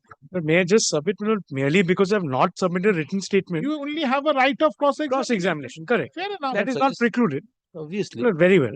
In any event. Yeah, but issue দিতে পারবে না ভাই Issue দিতে পারবে। Yeah, you can't suggest it. You have right of cross. Of course. না It is also made clear that the defendants who have not filed their written statement within the statutory period would have a right of cross-examination as provided under the law. Yes. Would have the right of cross-examination as provided under the law. 100%. Post. Judges brief হয়নি তো কি করে commission? Post. What else? But now, these two applications, now my next remedy will be framing of issues and judges brief. So that's সে তো ওখানে। What else? What else? No, nothing. না না এখানে হয় না জাজেস ব্রিফের ডিরেকশন এখানে What else cost? না তাহলে সুটটাকে অ্যাপিয়ার করাতে হবে লিস্টে একদিন নাকি That's all. That's all. I'm deeply grateful for a patient hearing. It's all right. That's all. That's all. That's all. Paragraph. Keep it up. Keep it up. You have done so well. Keep it up. Never, don't do. Always get ready and make your submissions. Don't wait. Your Lordship, I had a senior, that's why I was That's right. No, it's all right. Proceed. And I have said that if I feel any assistance is required from the senior, I will take that. No issues. Acha. Let's take it. With the above observations, these two applications, IAGACOM 3 and 4 of 2025 bold have Didi, and IAGACOM bold 4 of 2020 blah blah 5, then dismissed. Comma, with or without? Without. He was asking me. I don't think we'll ask for it. Any order has to cost. No. Grateful, my lord. Deeply grateful. It's always without. It's always without. আচ্ছা একটা লিখুন তো দুটো লিখতে হবে আমাকে আসুন আসুন আসুন রাইডার রাখুন আমি ঢুকিয়ে দেবো in the matter of Shri Sunil Mangal supra it was a case for addition of party and not for deletion or dismissal of parties from the suit or dismissal of the suit. The principle of law relating to addition of party is not the same as that of deletion. Hence, comma, the ratio laid down in the said judgment has no application in said judgment has no application in the facts of this case. Paragraph. In the matter of ITC Limited Supra, the principles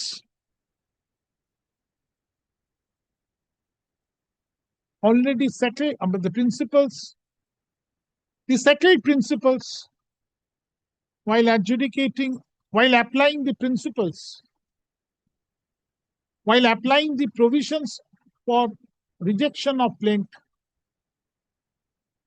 was the issue. Where it is stated that mere using of the expression fraud or misrepresentation is not sufficient unless supported by details and particulars thereof.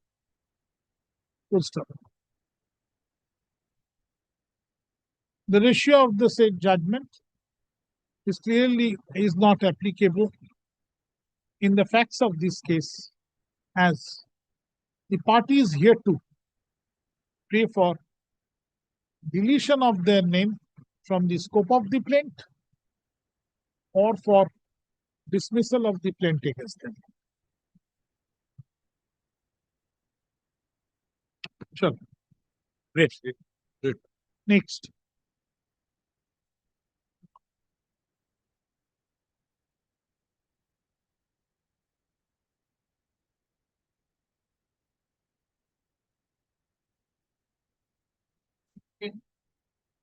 Item 16, Your Lordship, this is my application. In a nutshell, Your Lordship, is what happened. That this application, Your Lordship, is in connection with the acceptance of the written statement. Now, as a commercial suit, Your Lordship is aware, Your Lordship, that 120 days, Your Lordship, is the limit. You have gone through my judgments. Yes, Your Lordship, that judgment you এই আমাকে এটা দাও 8-5 you have gone through it. Yes, but this particular matter, Your Lordship, is little different regarding Your Lordship 120 days. The application filed after 120 days. No. Prior to that. Written statement filed on? Written statement filed on the same date when Your Lordship, the junior Your Lordship, took the leave from the court. The Honorable Court granted the leave to file the application as well as Your Lordship, the written statement. Was the application on the board on that day? Yes. On the board. On the board. Then the leave granted subject to result. Subject to result. Now we are Your Lordship. The problem actually, Your Lordship, was not that. Your Lordship, kindly take the affidavit in opposition. Actually the problem cropped up.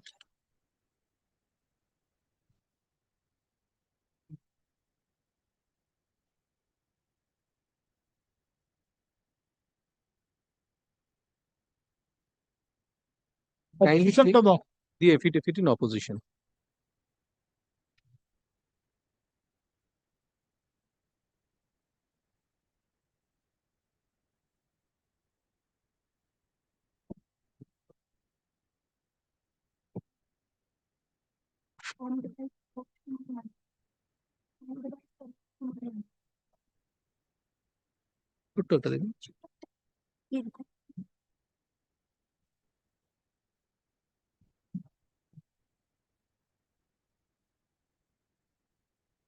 Kindly take to master sounds. Page number 7.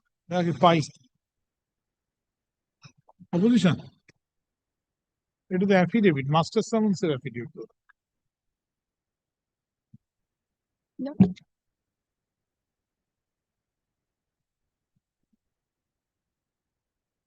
It is the master summons affidavit. No. Your Lordship, there is the opposition to the application they have filed.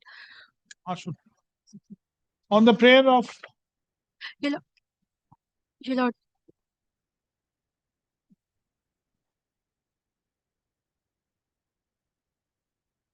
Defendant petitioner. This is an application. Your Lordships, I have some submissions to make, Your Lordships. Your Lordships, the writ of Your Lordships may kindly take the opposition. Okay. Wait. I'm not recording anything on merit. I will hear you. Lordships. I'm just completing the procedural part. This is an application, inter alia, filed by the defendant. Defendant. Sole defendant. Defendant.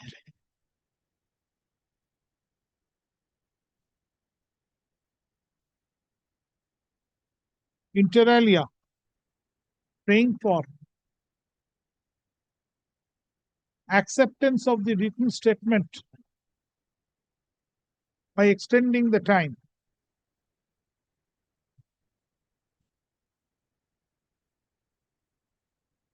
Beyond 30, within 120. Yes, sir. Beyond 30 days, but within 120 days from the date of service of writ of summons, as provided under the amended provisions of Order Roman 8, Rule English 1 of the Code of Civil Procedure, 1908, bracket CPC, for short CPC.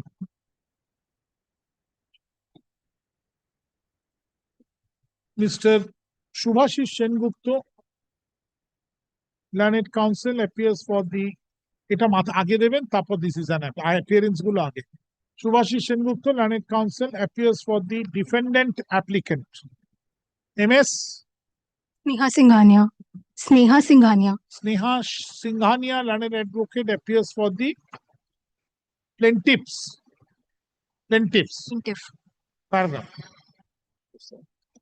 তারপর তো হলো this is an application. তারপর on the prayer of MS Sneha Singhania, Learned Advocate, appearing for the plaintiff, time to file affidavit in opposition to the application stands extended till today. Full stop. The affidavit in opposition filed in court today is taken on record. Full stop. Copy has been served. Reply has been filed, Your Lordship. Where is the reply?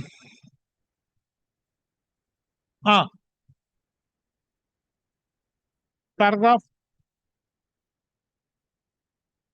আজকে file করলো The, the affidavit in opposition? No, তো এখন দিল। No, your lordships. Oh, It had তাহলে on been the prayer কেটে দিন।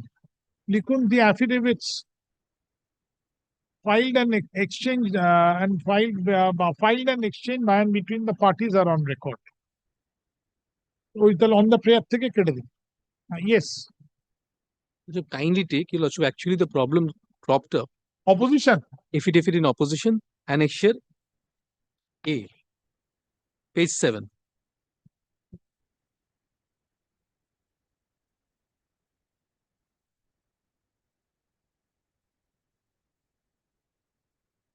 Yes. Lordship, this is a service report dated 10th of February 2025. Now, if your lordship kindly sees the first column, this is service through the learned district court, North 24 Parganas, Barasat, Kolkata 124. And your lordship kindly sees the third column, date and time of service. That is 22nd of November 2024. Served upon one principal officer for and on behalf of the defendant company. Correctly written, your lordship, because it's a corporation and it has to be served on the principal officer.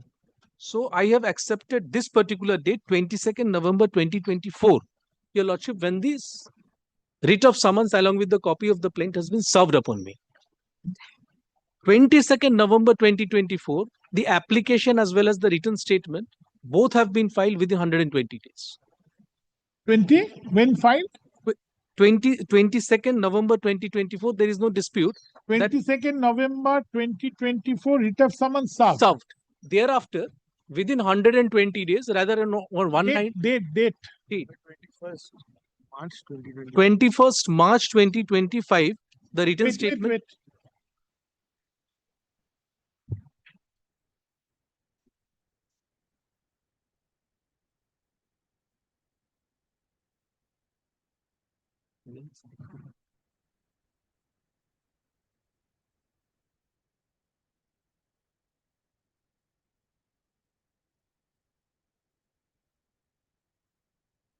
Application taken out on? So the master summons taken out on 20th March 2025. 20th March 2025. 20? 20.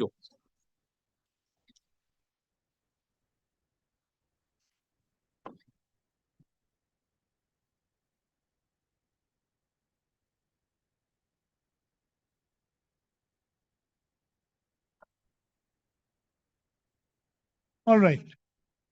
Written statement filed with the leave of the court, that is on 21st March 2025. 21st March 2025.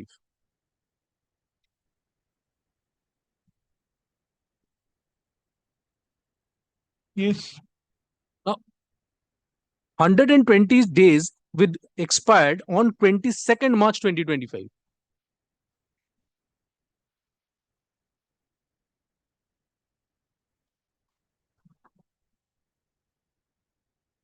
Twenty 22nd March 2025. So within that particular day, writ of your lordship, the written statement already filed with the leave of the court on 21st March. We are not fighting about your lordship regarding this. Dates and your lordship filing is admitted by both the parties. We are fighting on, your lordship kindly sees the service report. If the writ of summons, your lordship, is to be taken on 22nd November 2024, your lordship, I am within time. But Mr. Thakkar's submission is, kindly see, your lordship, the second column. Postal service through speed post. Here, the date of dispatch, second column, your lordship, kindly sees, the date of dispatch is 13th of November 2024. Now, third column says, the portion is material received through GPO, Kolkata, with remarks, if any, neither a postal acknowledgement receipt nor an undelivered packet. Date received this office not applicable. Remarks. Tracking report. Item delivered addressee on 14 November 2020. So Mr. Thakkar's submission is, if 14 November is taken to be the service of the summons along with the copy of the plaint, this is beyond 120 days. So which date should be taken? As per me, your lordship, or rather, That's the point to be decided. exactly. So we are not regarding 120 days. Rather, we will argue, your lordship, both parties, that which date should be taken as a service. So I'll show your lordship the two provisions of the CPC.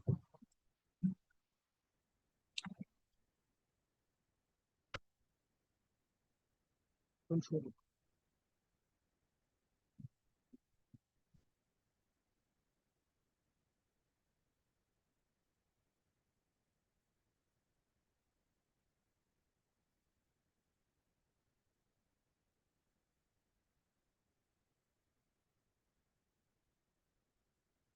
Two provisions. First, your lordship, kindly take order 29.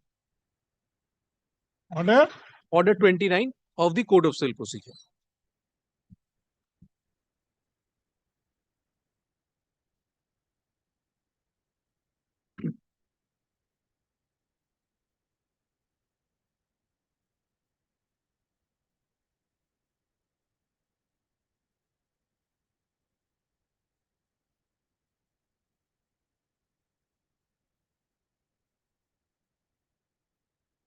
Yes. Lordship, kindly take order 29, rule 2, service on corporation. Subject to any statutory provisions regulating. One second. Yes, sir.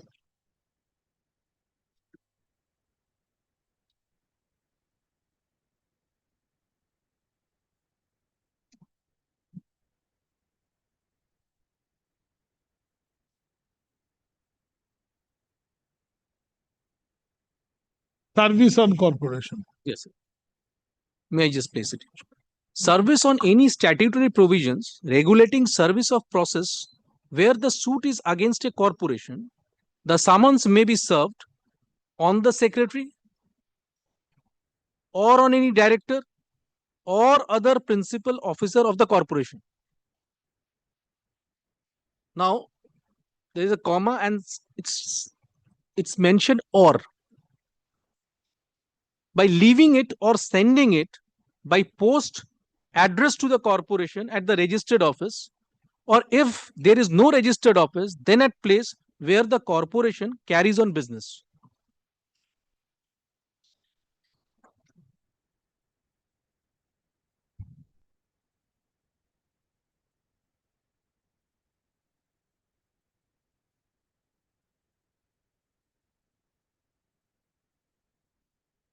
Yes. My humble submission is whether it's a lordship bailiff service or by way of a speed post service. Bailiff or postal? No, my submission is if it is bailiff or postal, what is mandated that the service of the writ of summons has to be on the principal officer. So unless and until you show that the service has been done on the principal officer of the company, that's not a good service. If it is a corporation. Now what is important here? Here, your lordship, the registered post has not gone, your lordship, subsequent to the bailiff's one. Here, your lordship, the registered post or the speed post has gone prior to bailiff.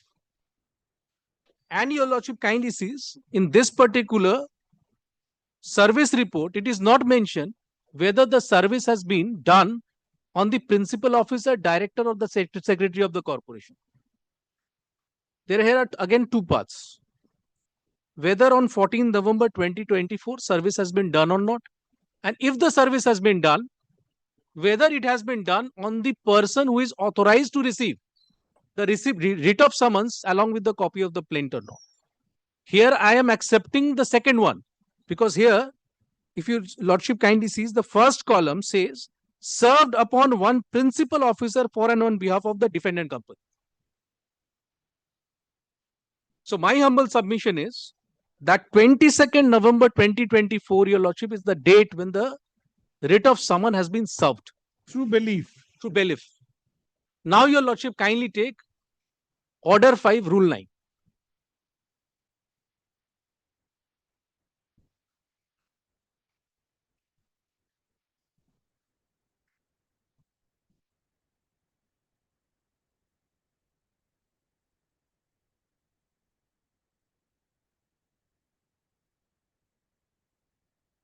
and your lordship NTC Limited, who is the defendant, is outside the jurisdiction of this court. So that your lordship matters if it is within or outside regarding the service of the summons.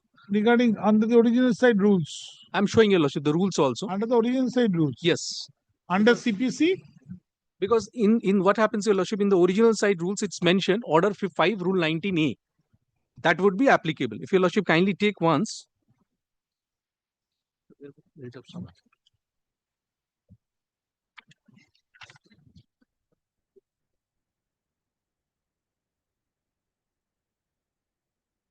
Summons.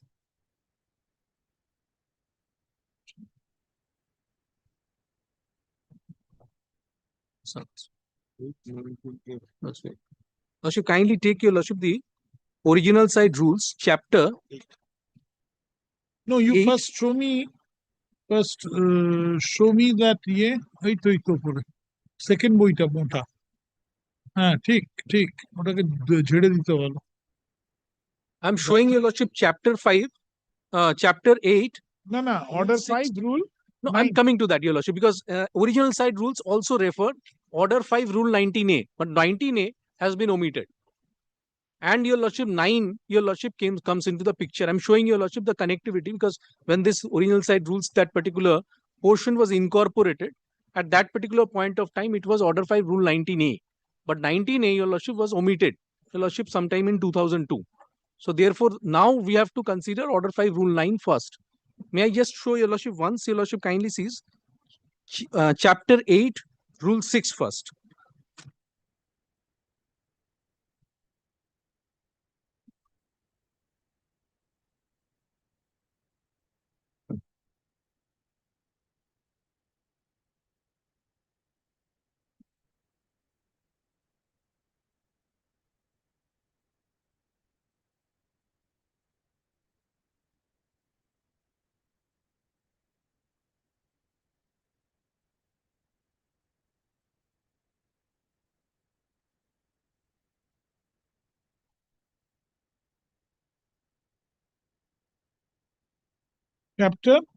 Chapter 8, rule 6.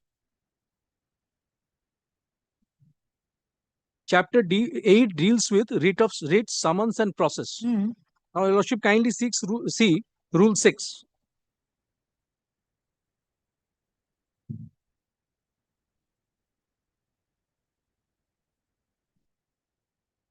Summons to be delivered to the sheriff within 14 days. Except as hereinafter provided, every writ of summons shall be taken out and delivered to the sheriff. Yes, sir. Summons to be delivered to the sheriff within 14 days. Read.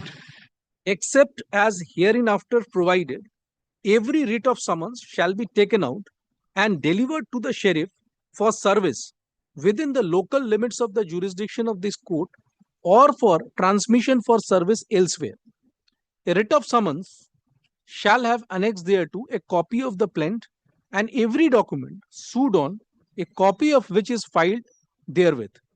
Unless an extension of time is obtained, it shall be taken out and delivered to the sheriff within 14 days from the filing of the plaint or the date of amendment. Unless otherwise ordered, writ of summons required to be served by registered post under the provision of Rule 19A of Order 5 CPC shall be served in all cases by sheriff at Calcutta. So now, if your lordship now sees, your lordship, the CPC, Order 5 Rule 19A has been omitted. In the year 2002.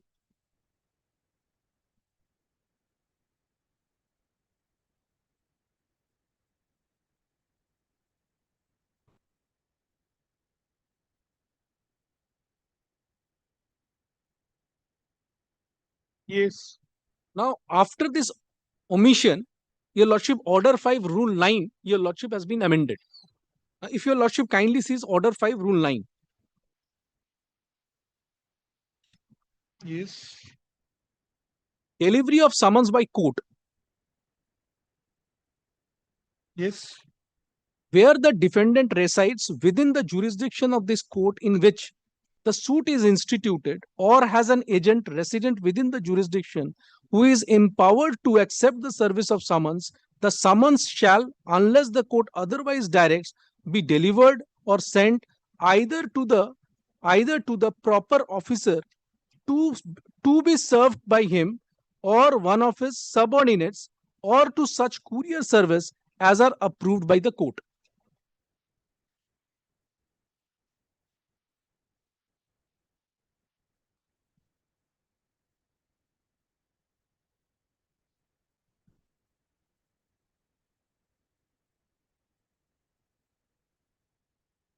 Now, 2.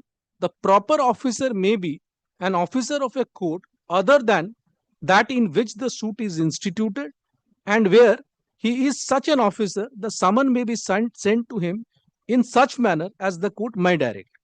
Now, 3. The service of summons may be made by delivering or transmitting a copy thereof by registered post, acknowledgement due, addressed to the defendant or his agent empowered to accept the service, or by speed post or by courier service as are approved by the High Court or by the court referred to in Subrule 1, or by other means of transmission of documents including fax message, electronic mail services provided by the rules made by the High Court. So therefore, there are two processes. First, the bailiff or the serving officer will go. The second one, your lordship, with the registered post or the speed post. In this particular matter, the registered post and speed post actually sent earlier than the bailiff. Now, in the service report in connection with the registered post or the speed post, it is not mentioned that whether the writ of summons along with the copy of the plaint has been served upon the principal officer or not. So, my humble submission, if we see Order 29, Rule 2A, it is specifically mentioned, your lordship, that if it's a company, it has to be served upon the principal officer.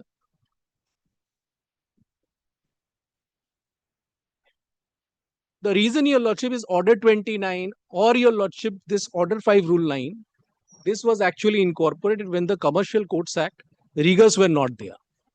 Now, the Commercial Courts rigors are under Order 8.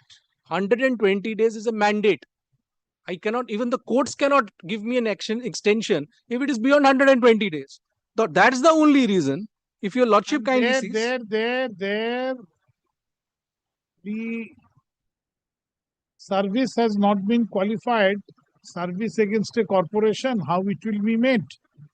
Order 8 does not provide for that. No. Order 8 says service of writ of summons. Lordship. That's all. Lordship. But since it is a corporation, automatically Order 30 will apply, Order 29 will apply. Yes, your lordship. Order 29, your lordship, will come into the picture. And Order 21 says a responsible, whatever, the officer, yes, or director. Yes, your lordship.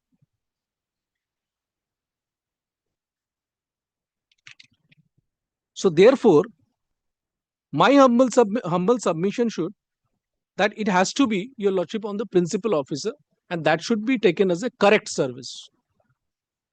Otherwise, your lordship, is a person, your lordship, who is not authorized. If he takes that particular service of summons, your lordship, my time will go. It will come to the, your lordship, the process, and when the director will see during that particular period of time, 120 days would expire. Now, in our normal suits, I can come and make an explanation. Extension. But in a commercial suit, I can't. So therefore, when the serving officer has given a report, rather the deputy sheriff has given a report, he has given the 2 columns. And he has correctly said so, your lordship, served upon one of the principal officer. I am accepting that. I'm not disputing regarding 22nd. But he has not said that the item delivery has been done on the principal officer. That's the only reason, your lordship, on the last occasion, the Honorable Court directed to file a report from the serving officer that whether this item delivery has been done to the principal officer. If actually it is done with the principal officer, then I don't have any case. Then my time has expired. So what is the report? I don't know, your lordship. The report should have come, your lordship, by the deputy sheriff. And thereafter, your lordship, I'll show your lordship the Supreme Court judgment, your lordship, which clearly says it has to be on the principal officer.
Yes.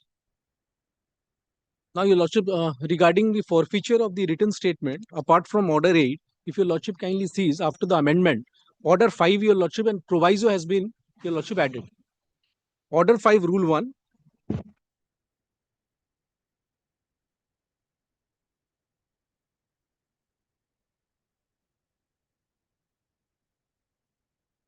Yes. Exactly same, your lordship, but order 8, rule 1 has been incorporated. Kindly see, your lordship, summons.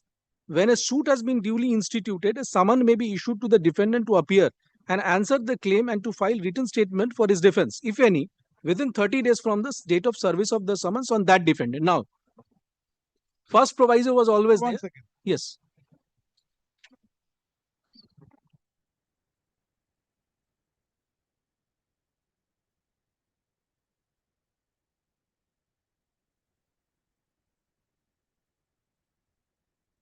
Order? Lordship, order 8. 5, rule 1. Order 5, rule 1. Rule 1, which deals with the summons.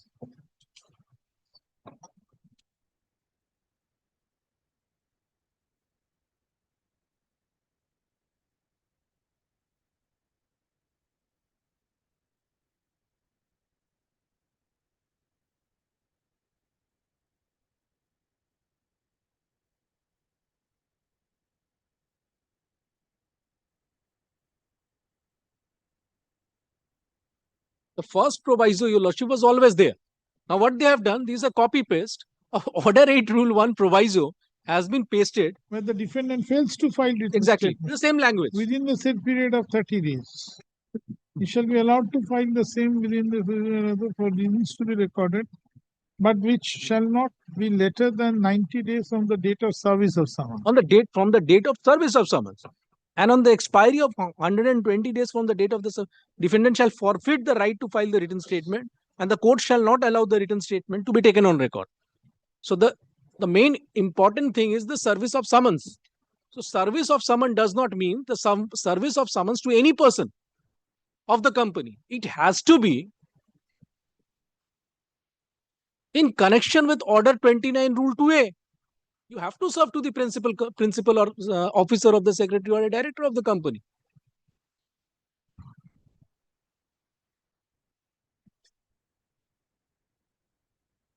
And if by way of a registered post, it was served, what was the use in sending again the belief?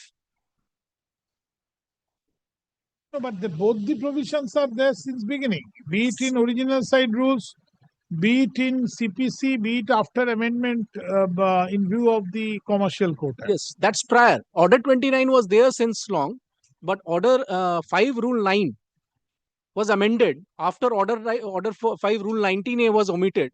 2002 amendment was there, and it says that first the belief, if it is within, and if it is outside, registered post. Here, what has happened?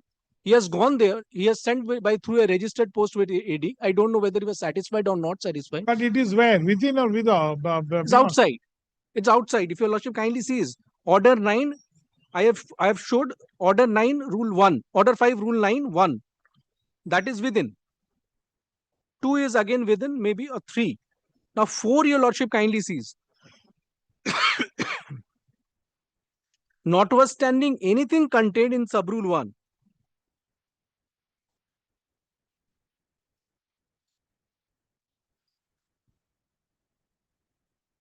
Notwithstanding anything contained in Subrule 1, where the defendant resides outside the jurisdiction of the court, in which which one you are reading? I'm reading Order 5 Rule 9 Subrule 4.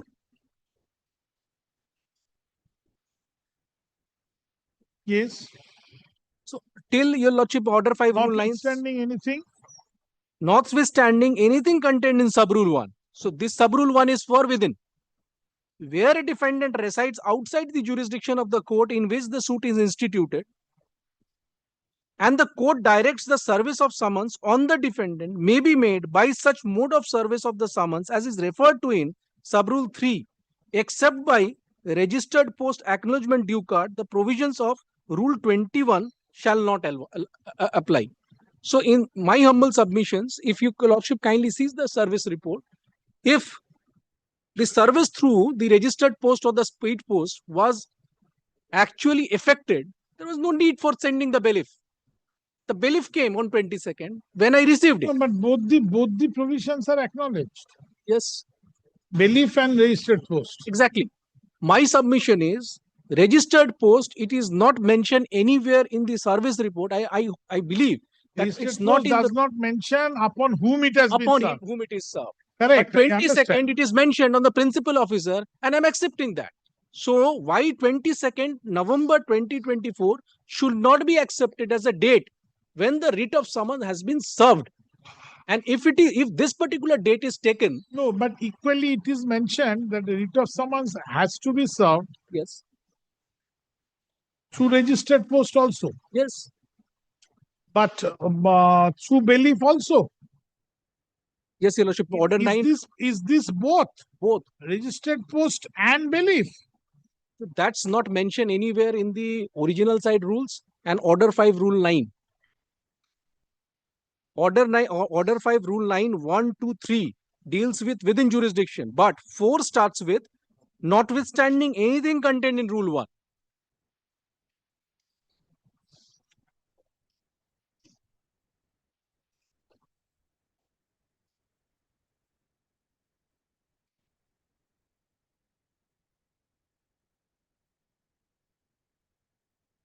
Order 5 Rule 9. Yes, your lordship. 1 speaks of within. Within. You are admittedly outside. I'm admittedly outside. So what is the provision for outside? 4.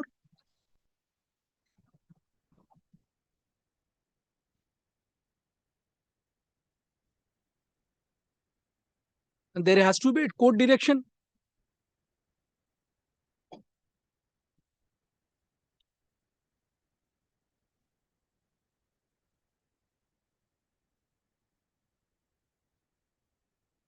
Subrule 3 তে যেটা বলা আছে. Let's see Subrule 3. Yes, your lordship.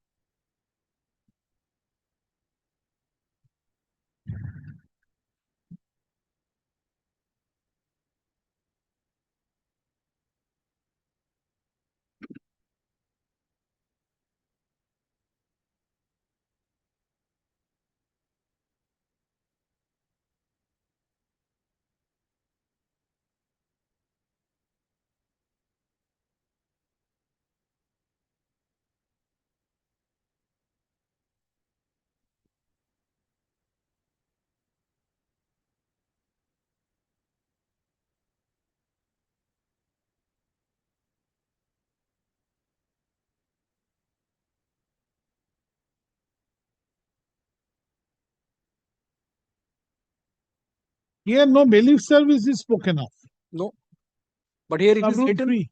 and here it is written, the court directs, notwithstanding anything contained in sub-rule 1, where the defendant resides outside the jurisdiction of the courts in which the suit is, and the court directs that the service of summons on the defendant may be made by such mode of service of the summons as referred in sub-rule 3.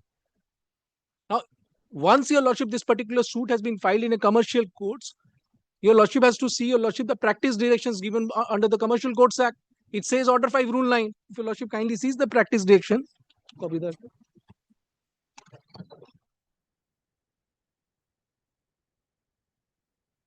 নিচে নিচে নিচে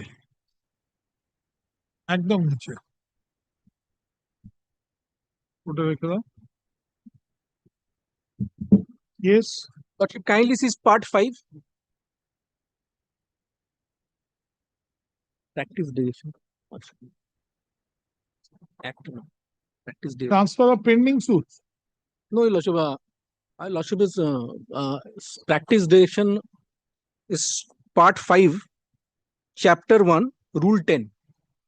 It starts with service of process. One second.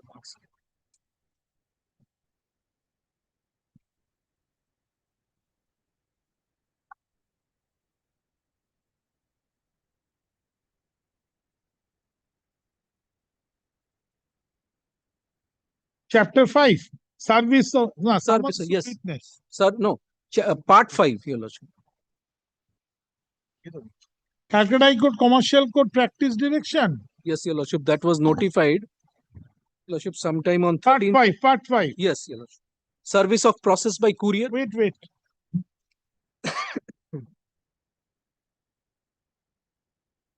Service of process of courier, fax, electronic mail. Yes. Yes. Now, your lordship kindly sees rule 10, sub rule 1.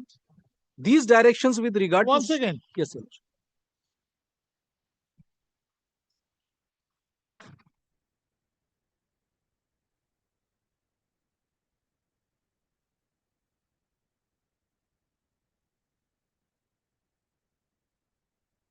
Yes. Now, your lordship kindly sees service of process by courier, fax, electronical mail service, stroke, short message service, chapter 1, extend. These directions with regard to service of summons by courier shall apply to the service required to be effected in terms of Order 5, Rule 9 of the Code.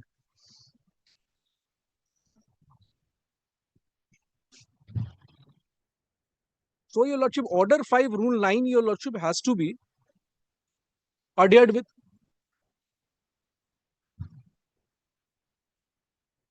Yes. So, my humble submission, your lordship, to whom your lordship will not get in Order 5, Rule 9. We have to consider, your lordship, Order 29, where the service is required to be done. And Order 29, your lordship, Rule 2A and 2B, though 2B says regarding the registered post or the speed post, but that has to be to a person who is authorized. And here the authority is given to the director or a principal officer of the company. Now, unless and until the serving officer, your lordship, writes on his report. I don't know, your lordship, whether the affidavit has come before this court or not, because in general, in deputy sheriff's office, the serving officers files an affidavit. That it appears from, because he has written, he should have written, your lordship, that regarding the bailiff service, that it has gone before to a principal officer. I accept that. But your lordship, the second portion, whether by page post it has gone to a principal officer or not, that is required to be seen. And Mr. Thakur's submission, your lordship, would be that it has to be by way of a registered post to anyone. Either it's an authorized, unauthorized, peon, staff. If any person, security guard, if he receives it, that's a good service. But here, your lordship, the commercial suit 120 days will expire. So there are procedures. When the bailiff will go, if suppose the principal officer is refusing to take, then he has to write in his report that the principal officer has refused to take it. And I have pasted on the wall. So that's a good service. Here in this particular case, he has said that it has been served and I am accepting it. So why this later date should be taken and why not the earlier date should be taken? That's the only legal question which is required to be adjudicated by this honorable court. Now, your lordship, in this connection, your lordship, I'd like to rely on Supreme Court judgment.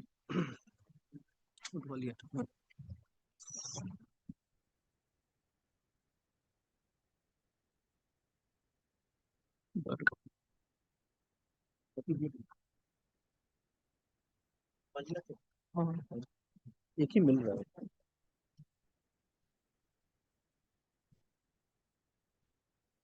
Wait.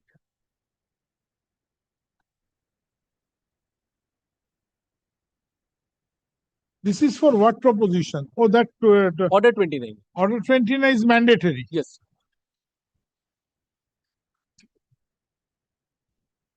To kindly take paragraph 6 onwards. That time Commercial Court Act was not there. Exactly. Even if your lordship it is served on any person, your lordship that particular person who is the authorized person can come before the court, files an application for extension. Whether it is accepted or not, that is the discretion of the court. But causes whether acceptance, that's a different. Now my fundamental rights are curtailed. Suppose it has gone to a security guard and he has not given it to the principal officer. After 120 days, when he comes to the court, his valuable rights is curtailed. Now it's undefended suit, no defense.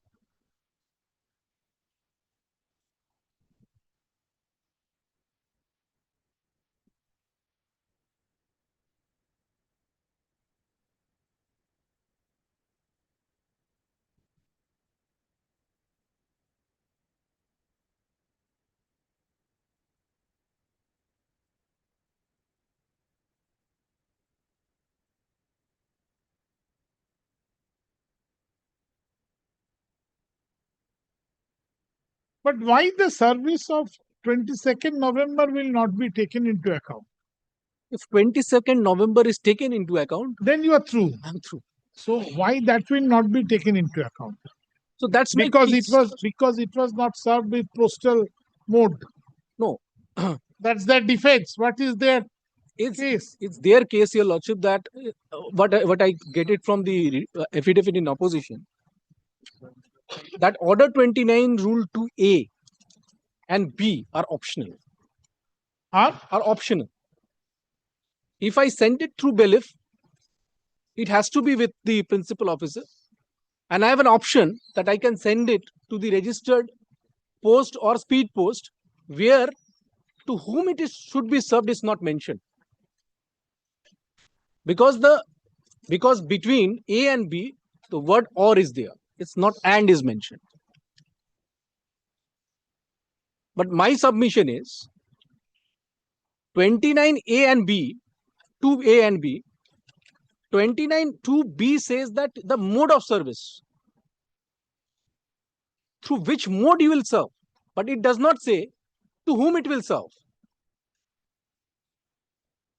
Yes. 29 one says to whom it will be served. To whom it will be served. So they are two independent provisions. Exactly. To whom it may be served, it's an independent provisions. Yes, your lord. The mode of this service is another provision. Exactly. I'm grateful, your lord. And they are saying that? They are saying that 29 Rule 2B, it's mentioned registered or speed post. It is not mentioned to whom it is served, upon whom it's not mentioned, so I can serve to anyone.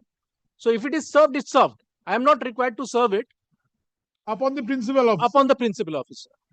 But one thing is, there is with deepest respect to him, there may be a fallacy in the argument, because the first 2B is the mode of service. 2A, to whom it would be served. 29. 29. You should kindly see.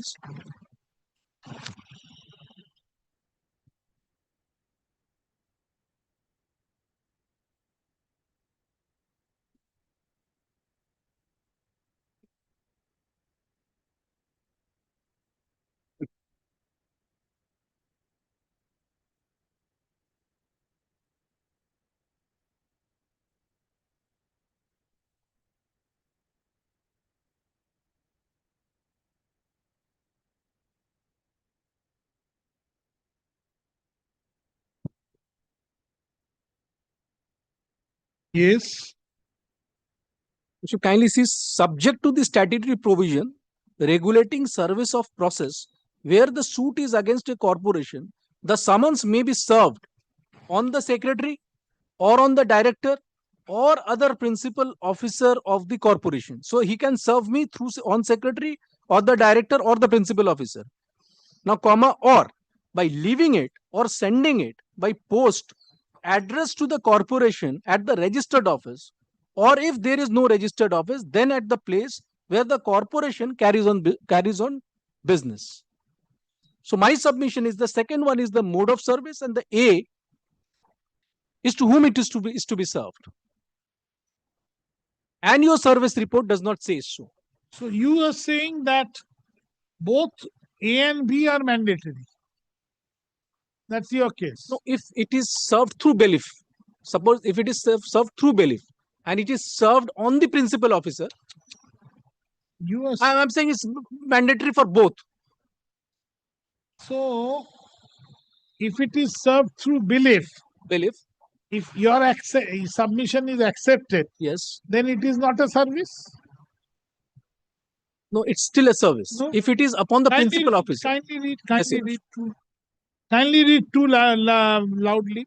By leaving it or sending it. No. Yes. Service on corporation. Service on corporation. Subject to any statutory provision regulating service of provision. If any service mode is prescribed under commercial law, then that shall prevail. Yes. Where suit is against a corporation, summons may be served on secretary or blah blah. Yes. B, by leaving or sending a post. Correct. So bailiff service is not recognized in that case. Order 29, no. Order 29, no recognition of bailiff service. It will come under Order 5, Rule 9.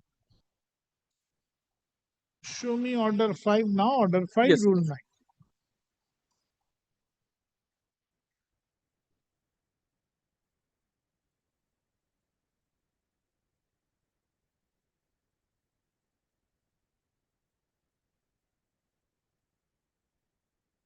Why you are saying it will come under Order 5, Rule 9?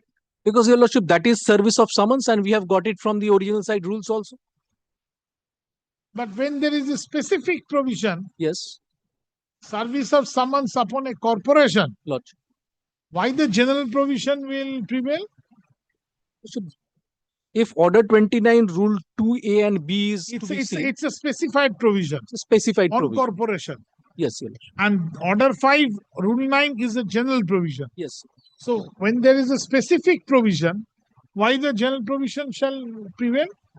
Shall be taken into account? Lordship, with deepest respect, in other matters, Your Lordship, I will come again to argue the case where both Your Lordship has not been served on the principal officer. But here I am giving benefit to them.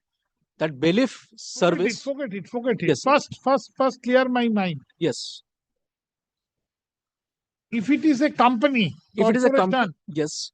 Then why not only Order 29 and no Orders 9? If only under Order 29, Your Lordship, so far as my case is concerned, Your Lordship, I am through. It should not be by bailiff. It should not be by bailiff. It should only by registered post. And on secretary or director. Yes. Correct? Now take the report.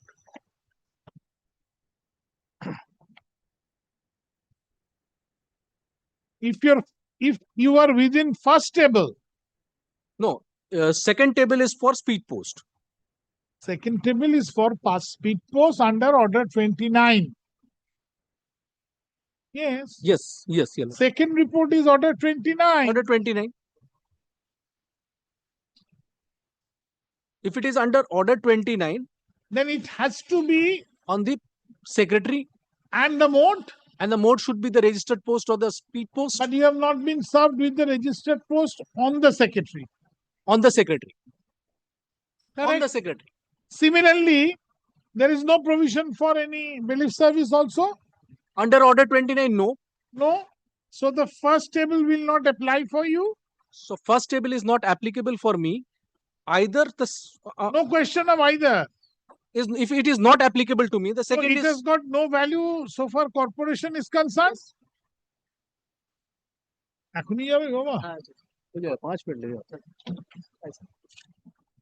Right? Yes. And Order 29.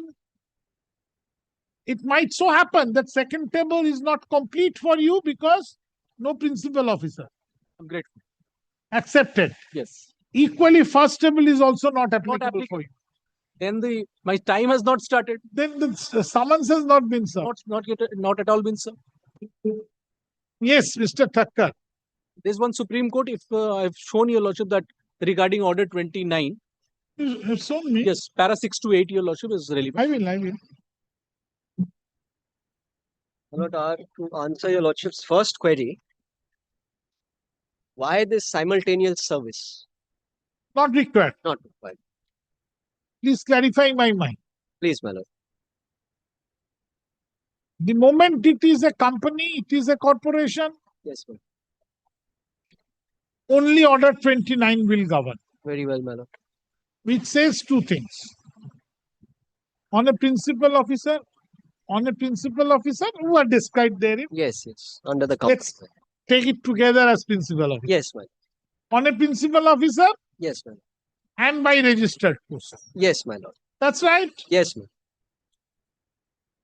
But it does not provide for any bailiff service. Correct, my lord. Order 29. Yes. My lord, bailiff service subject to that falls within A. Shall be served on the secretary, any director or other principal officer of the corporation. That I will deal with. Very well. It does not fall. Kindly come to page 7 from your opposition. Yes, my lord. Open. Yes, my lord. Two categories of service mentioned. Yes. Let's take the first table, bailiff service. Yes, my lord. If that is not at all permitted Yes, under Order 29, Yes, my lord. then whether it is served or not served doesn't matter. Yes, my It lord. is not a valid service. Yes, my lord. Come to second table. Yes, my lord. If it is under Order 29, Yes. then it qualifies the second limb of 29, registered post, Yes. but does not qualify the first limb on principal officer. I follow, my lord. Right? Yes. So this document shows no service at all. Please, my lord. If no service at all, its time has not started running. Well, now may I satisfy you? Kindly take Order 29, please. Order 29, what your lordship was considering, service on corporation.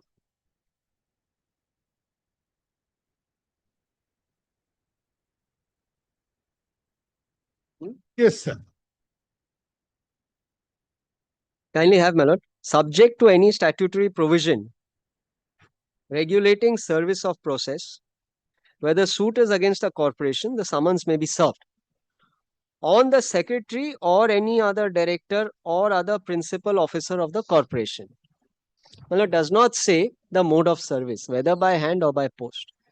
So if it is served in person, these are the persons who are competent in law to accept service on behalf of the company. And this I'll show your lordship, the judgment which my learned friend has relied implies personal service by hand. Then kindly see, or by leaving it. That means leaving it at the registered office of the company. This also has been held to be by bailiff. Because by leaving it is not by serving by post. Leaving it and or by serving by post are two different. They have to be read because they are separated by or and not hand. So by leaving it is not by service by post. Leaving it is by leaving it at the registered office of the company by hand. It's a hand delivery, which is not a postal delivery. So, my lord, service by bailiff on corporation is permissible. But if it is service by bailiff on corporation, then it must be on the secretary or these people. On the principal officer. On the principal. And if it is left by hand, then the Supreme Court, in the judgment which my learned friend has cited, interprets that you cannot leave it at hand in the you cannot leave it in the hands of a correct. If you leave it by hand, it must be in the hands of a competent officer. But that requirement is not there in the judgment with the Supreme Court, my learned friend has cited, when it is sent by post. So, dual service in the case of corporation is accepted, is recognized Either by hand, then it must be on these people. If not by hand, then by sending it by post addressed to the corporation at the registered office. That is the requirement. It has to be at the registered office. It is not his case, my lord, that the address which is given in the plaint is not his registered office. It is not his case. This is the registered office. No, Mr. Thakkar. Please, my lord. Receiving the summons is not disputed at all. Grateful, my lord. Service of summons is not denied by them, not disputed at all. Right. Now he says. His question is, page 7, which mode will have to be accepted? Grateful. So, my lord, my respectful submission is A. Both modes of service is recognized in law.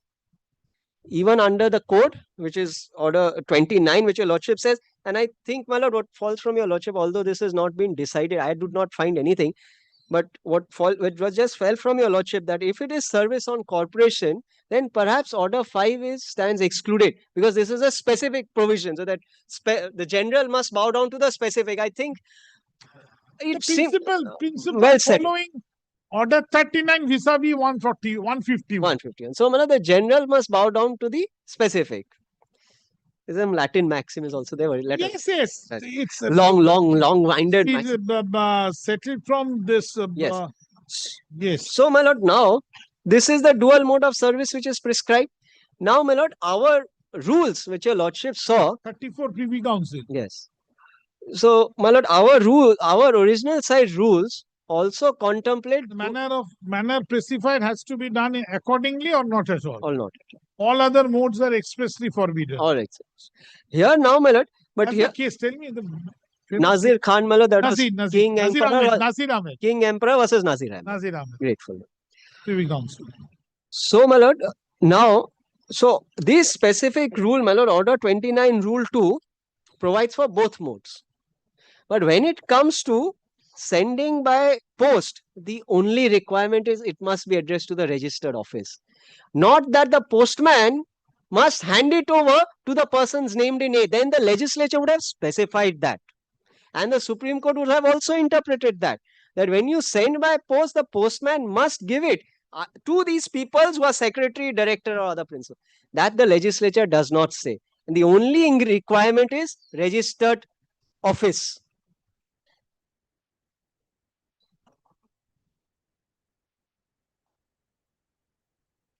And if there is no registered office, well, I'm sorry.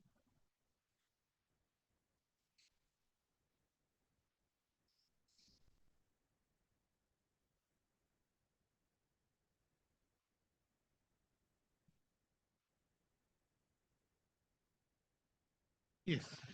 So, the only requirement. It is also said, the last limb. Yes. For if there is no registered office, it carries on business. Then the place where the corporation carries on business. Right. It is not necessary that a principal officer will be there where it merely carries on business.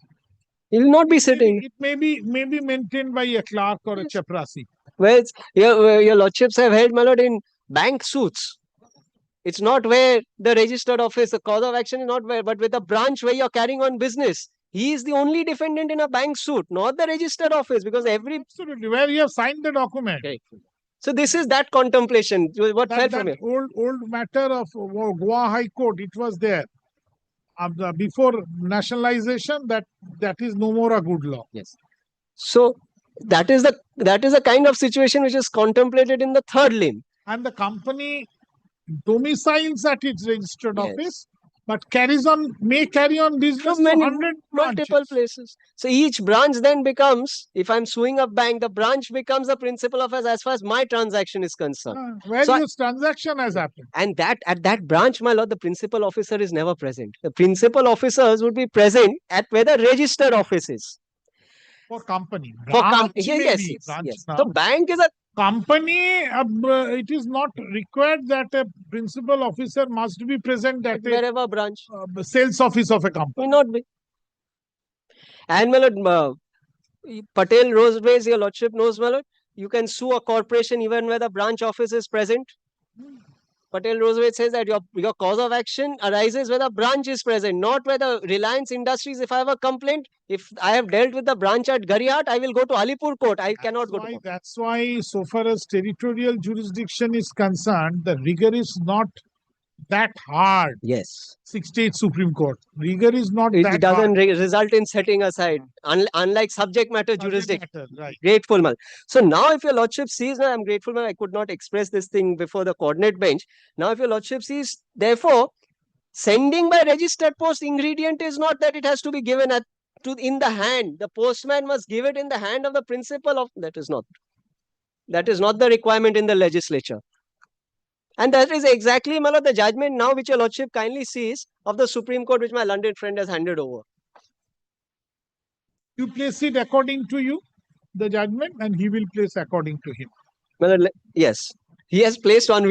Both of us have had the benefit of hearing each other's arguments before the coordinate bench. So he has now covered my arguments in his reply. So I'm not going into that. I will his only case. Yes, he has given me. He's given. So you place in your own way, Yes. then Mr. Sengupta will place it in his own way. Yes. Now, my lord, as far as before I come to the judgment, the language of the section is very clear. Sending by registered post. 29(2)(b, my lords. No. The judgment, yes. Kindly come to the judgment once. It's a very short judgment. Kindly come to paragraph 6. 1 second. Kindly come to paragraph 1 second. I'm sorry. Very.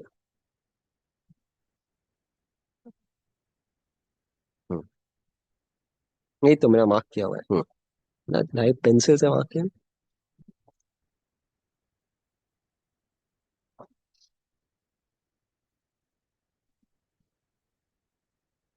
No.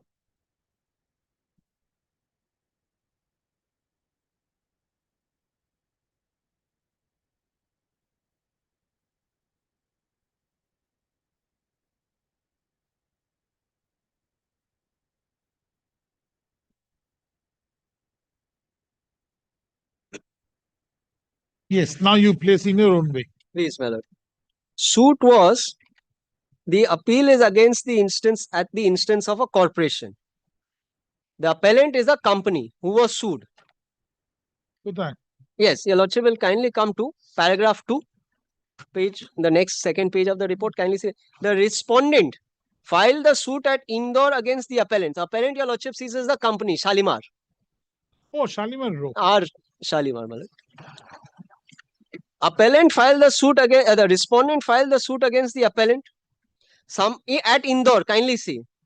Summons in the suit was sent to the registered office of the company in Calcutta and is said to have been served on one Sri Navlakha, asking the company to appear at Indore. So, suit filed in Indore, company in Calcutta as the defendant. Since the company did not appear in the court on that date, eventually the ex parte decree was passed. According to the case of the appellant, according to the case of the appellant, the company came to know about the ex parte decree for the first time when its constituted attorney Sri Jhunjhunwala received a notice from the respondent demanding the decretal due. Thereupon, Sri Parikh, the work secretary of the company who was in charge of the legal matters, was sent to Indore to ascertain as to how the ex parte decree came to be passed. Parikh learned that the summons purported to have been served on Navlakha on so-and-so date. Navlakha was a mere office assistant in the sales department of the company. He was neither a secretary nor a director nor any other principal officer of the company authorized to receive summons in the suit. He did not bring the fact of the receipt of the summons by him to the knowledge of any responsible officer of the company. The company remained in the dark and the ex parte decree was made. Then N.S. Parikh was the only witness examined on behalf of the appellant in the miscellaneous case tried by the learned district judge. No witness. I hold that handing over of summons to Navlakha, who was only an office assistant working in the company and who was not an officer duly authorized to receive summons on behalf of the company, did not amount to valid service of notice on the applicant company. And then the application was allowed. The High Court in the impugned judgment has held it is not in dispute that the person who received the summons in the office of the company is not a person who is entitled to be served on behalf. The High Court, however, took the view that since Navlakha was an employee, now this is the judgment of the High Court which was overturned, my lord. Navlakha was an employee of the company sitting in its registered office in Calcutta. The summons will be deemed to have been duly served on the company within the meaning of, kindly see now, the first part of clause B of order 29 rule 2. First part of clause B, my lord, is leaving. In the opinion of the High Court, since the learned additional district judge did not apply his mind to the provision of law contained in clause B, it committed a material irregularity and illegality in exercise jurisdiction, setting aside the expert. In our opinion, the High Court was clearly wrong in upsetting the judgment of the trial court. There was no judgment, there was no error in that judgment, with much less an error of jurisdiction entitling the High Court to interfere with it. Then 29 is set out. Rule 2 is not an exhaustive provision. Kindly see, Rule 2 is not an exhaustive provision providing for all modes of service on the company in the sense as to what is meant by service of summons on the secretary, director, or principal officer. In Jute and Gunny Brokers, it was held that the words principal officer in clause A, Rule 2 would include managing agents, etc. Service of, so we are not concerned with. Now, kindly see 7. This is what is important. The meaning of clause B has got to be understood in the background of the provisions of the code in order 5, which is meant for issue and service of summons on natural persons. Sending a summons by post to the registered office of the company, unless the contrary is shown, will be presumed to be service on the company itself. This is what we are concerned with. Now, what was the Supreme Court concerned with? But the first part of clause B has got to be understood with reference to other provisions of the code. In Rule 17, it has been provided. Now, kindly see 8. Sending summons to a corporation by post addressed to it at its registered office may be a good mode of service either by itself or preferably by way of an additional mode of service. But leaving the summons at the registered office of the corporation, if it is literally interpreted to say that the summons can be left anywhere uncared for in the registered office of the company, then it will lead to anomalous and absurd results.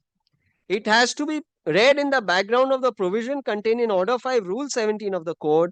In other words, if the serving peon or bailiff is not able to serve the summons on the secretary or any director or any other principal officer of the corporation, because either he refuses to sign the summons or is not to be found by the serving of person even after due diligence, then he can leave the summons at the registered office of the company and make a report to that effect. In that case, in the instant case, nothing of the kind was done. It was not the case of the respondent in its rejoinder filed in the miscellaneous case that the service of summons was effected in accordance with the first part of clause B of Rule 2 of Order 29, Annexure A so and so, and then it talks of service. Inspection of record of this Honorable Court relating to the service of summons reveals that the bailiff of the Small Causes Court at Calcutta seems to have delivered a copy of the summons to a gentleman who is described as an office assistant on such and such date. No office assistant of the defendant number 1 company is empowered or authorized to receive summons.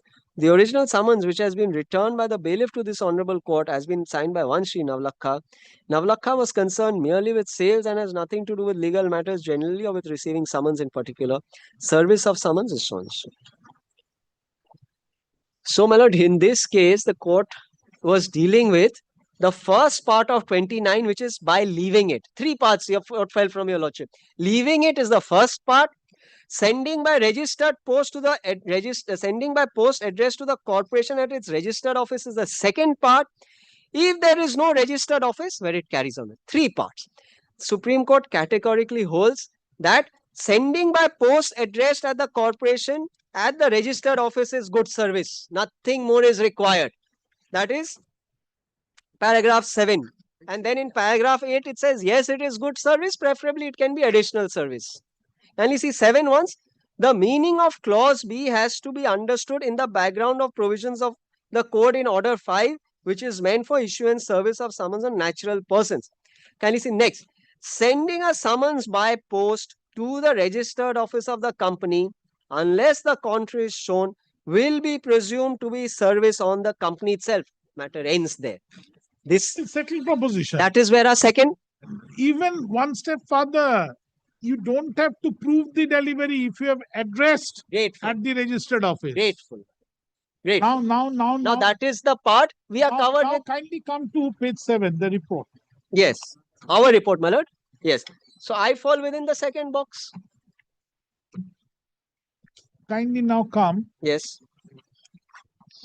Postal service through speed post with AD. Yes, my lord.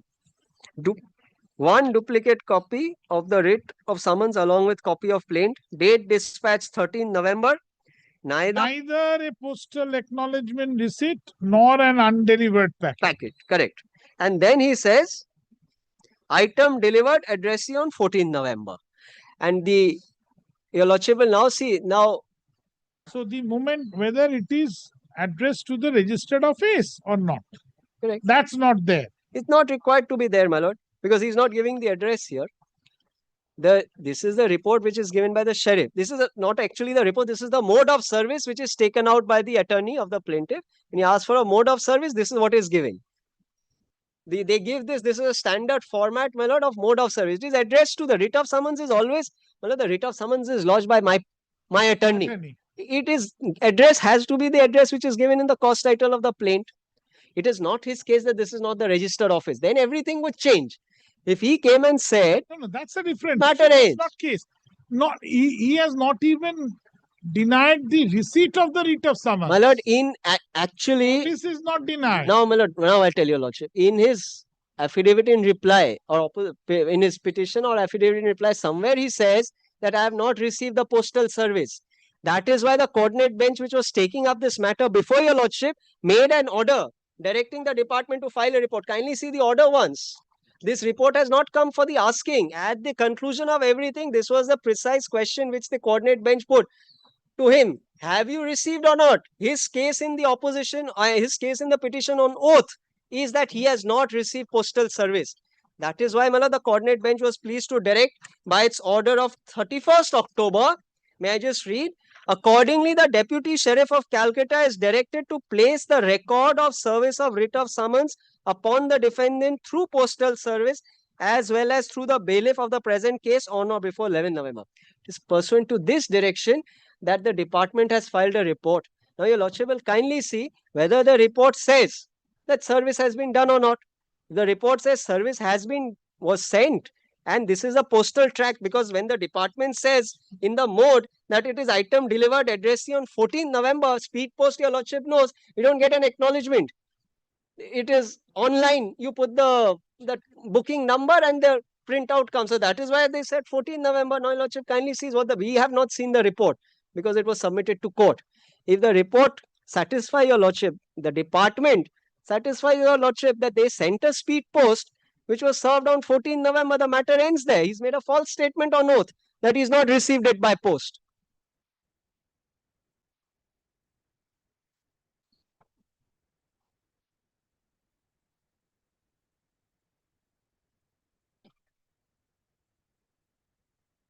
Because he knows that if he's received it by post on 14th, his time is up. 22nd is immaterial. It has to be the first date.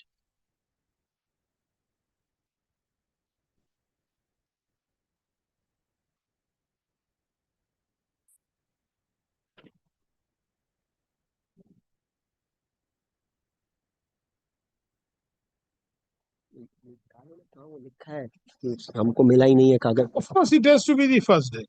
That is why, my lord, he goes to the extent of saying in his pleading on oath that I have not received the registered post.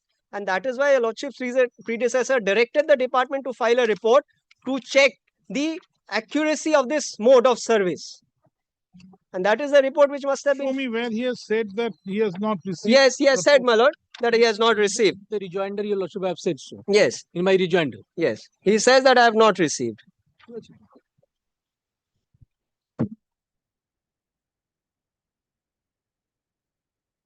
Kindly come to the rejoinder. Reply. I'm sorry, the reply. I'm so sorry. We are so used to the NCLT now.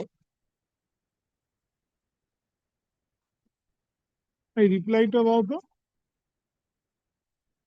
the page. It is sorry. যেমন ছিল Yes, where? Kindly come to page 3, please, my lord. Subparagraph F, where he deals with this mode. The second part of the said report of the Office of the Sheriff dated 10th February as annexed to the affidavit of the plaintiff states about the postal service through speed post with acknowledgement due AD card. But the said report does not include any document which would suggest that the said concerned department of sheriff had served the writ of summons by post and the same has been duly received by the defendant on 14 November 2024. However, further, the second part of the said report does not indicate that whether the concerned department of the sheriff of this honorable court received any postal acknowledgement receipt or undelivered packet. In any event, the defendant and or its directors, etc., have not been served with a writ of summons along with the plaint and other documents on 14 November 24. This, with the greatest of respect, my lord, is a falsehood, because he says the defendant, he does not limit his argument to directors. I would have understood if the affidavit was in line with his legal submissions, but he says defendant has not been served. This, my lord, he also says in H, it is also the case of the defendant that the director, principal officer have not received the postal articles. I further say plaintiff has failed to furnish the postal receipt and track record. Well, this was not sent by me. This was sent by the department. I would never be able to provide this. And that is why the report was called from the department. So he has received by post. Now, my lord, kindly see the second. He says that the report neither postal acknowledgement receipt nor any undelivered packet. Where? Kindly see G now, my lord. He says this. It is also to be brought to the notice of this honorable court that under Order 29, Rule 2, specifically. So now the deponent also, my lord, makes legal submissions on affidavit. That's right. Where? Kindly see G, please, my lord, of his paragraph, page 4. It is also to be brought to the notice of this honorable court that Order 29, Rule 2 specifically deals with and or states that in case of a corporation, summons has to be served on so-and-so. Then, kindly see, this criteria has not been met by neither the plaintiff nor the office of the sheriff in the instant case. The report dated so-and-so specifically states that neither postal acknowledgement receipt nor any undelivered packet has been received through the postal authorities. Now, the presumption is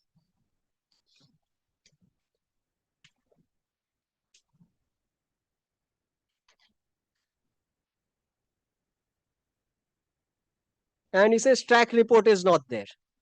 Now, the report, if your lordship, which has been filed by the department, I presume would have the track report. Otherwise, they would never have been able to give the date of 14th November.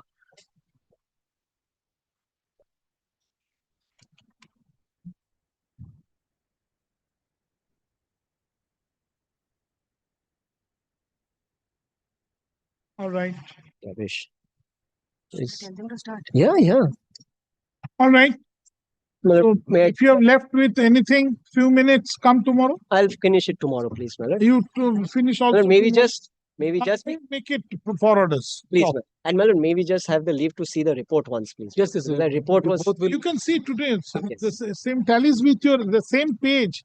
Who annexed this affidavit reply? You have got a copy of the reply. Must be. Yes, my lord, the mode of service. Yes. It is your opposition, Mr. Thakkar. Yes, my opposition. Srinita is your advocate of record. Yes. Come to your page 7. Yes, you have annexed it. Yes, my lord. That's the report. Yes, my lord. Just check it. Same thing you have annexed. You have annexed it.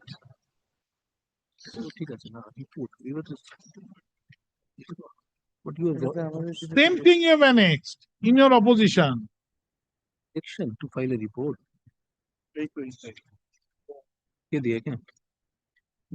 Order to will not detain your lordship. We'll go through it. Kindly give your direction. We'll just see.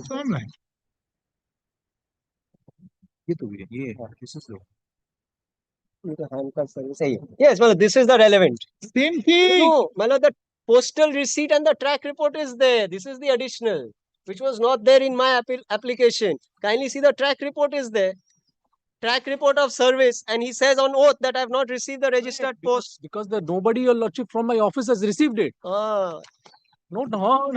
That's the He said truth. no director has received it. Now he expects his director to go to the door and take the Because report that's, from your the lordship, post. This is not a service of notice. This is a service of writ of summons with the plenty. Where my time will, your lordship, start? 120 days. Tomorrow, my lord, I'll conclude my submission. Yes. I don't think much. Yes, your lordship. And regarding your lordship, the registered office orders and your lordship, the other offices, your lordship, one of the coordinate bench, your lordship, has also, your lordship, your lordship held that particular law. Lord, if he wants, I'll send your lordship. if he wants to rely on any judgments in reply, let him give it to me first, that I will deal with it, so that we don't waste your lordship's time. No, I'm giving right now, your lordship. Ashu. If that is his argument, your lordship, I'll give it. Mr. Subhashish Sengupt, না এটা শুরু করেছিলাম না কিছু একটা मेरे पास है तुम्हारे पास ठीक ये भी रख लो वो दिखाएंगे हाँ ये तो पहले का না মিস্টার থাক্কার মিস্টার কে হ্যাঁ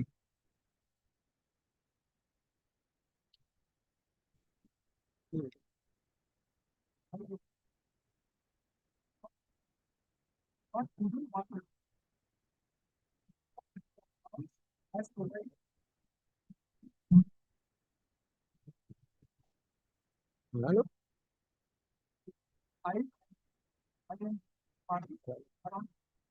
Mr. Sengupta for the defendant, learned advocate for the defendant, has concluded his submissions. Full stop. Mr. Thakkar, learned senior advocate appearing for the plaintiff, has commenced his submissions and he shall conclude tomorrow. Paragraph. Immediately thereafter, Mr. Sengupta shall give reply to the submissions to be made by the submissions of Mr. Thakkar. Paragraph. The matter shall appear under the heading for orders tomorrow. That is November 18, 2025. কালকে আমার ওই 2 PM একটা পুরনো fix আছে, অনেক পুরনো matter, ওটা assign বড় মামলা, পুরনো ম্যাটার ফিক্স আছে। হ্যাঁ ওটা না, ওটা ফিক্স হয়েছিল ডিটারমিনেশন চেঞ্জ হওয়ার 1 মাস আগে। 2 PM থাকবে এবং 2 PM আমি শুনবো, কারণ এটা অনেক আগে থেকে ফিক্স আছে।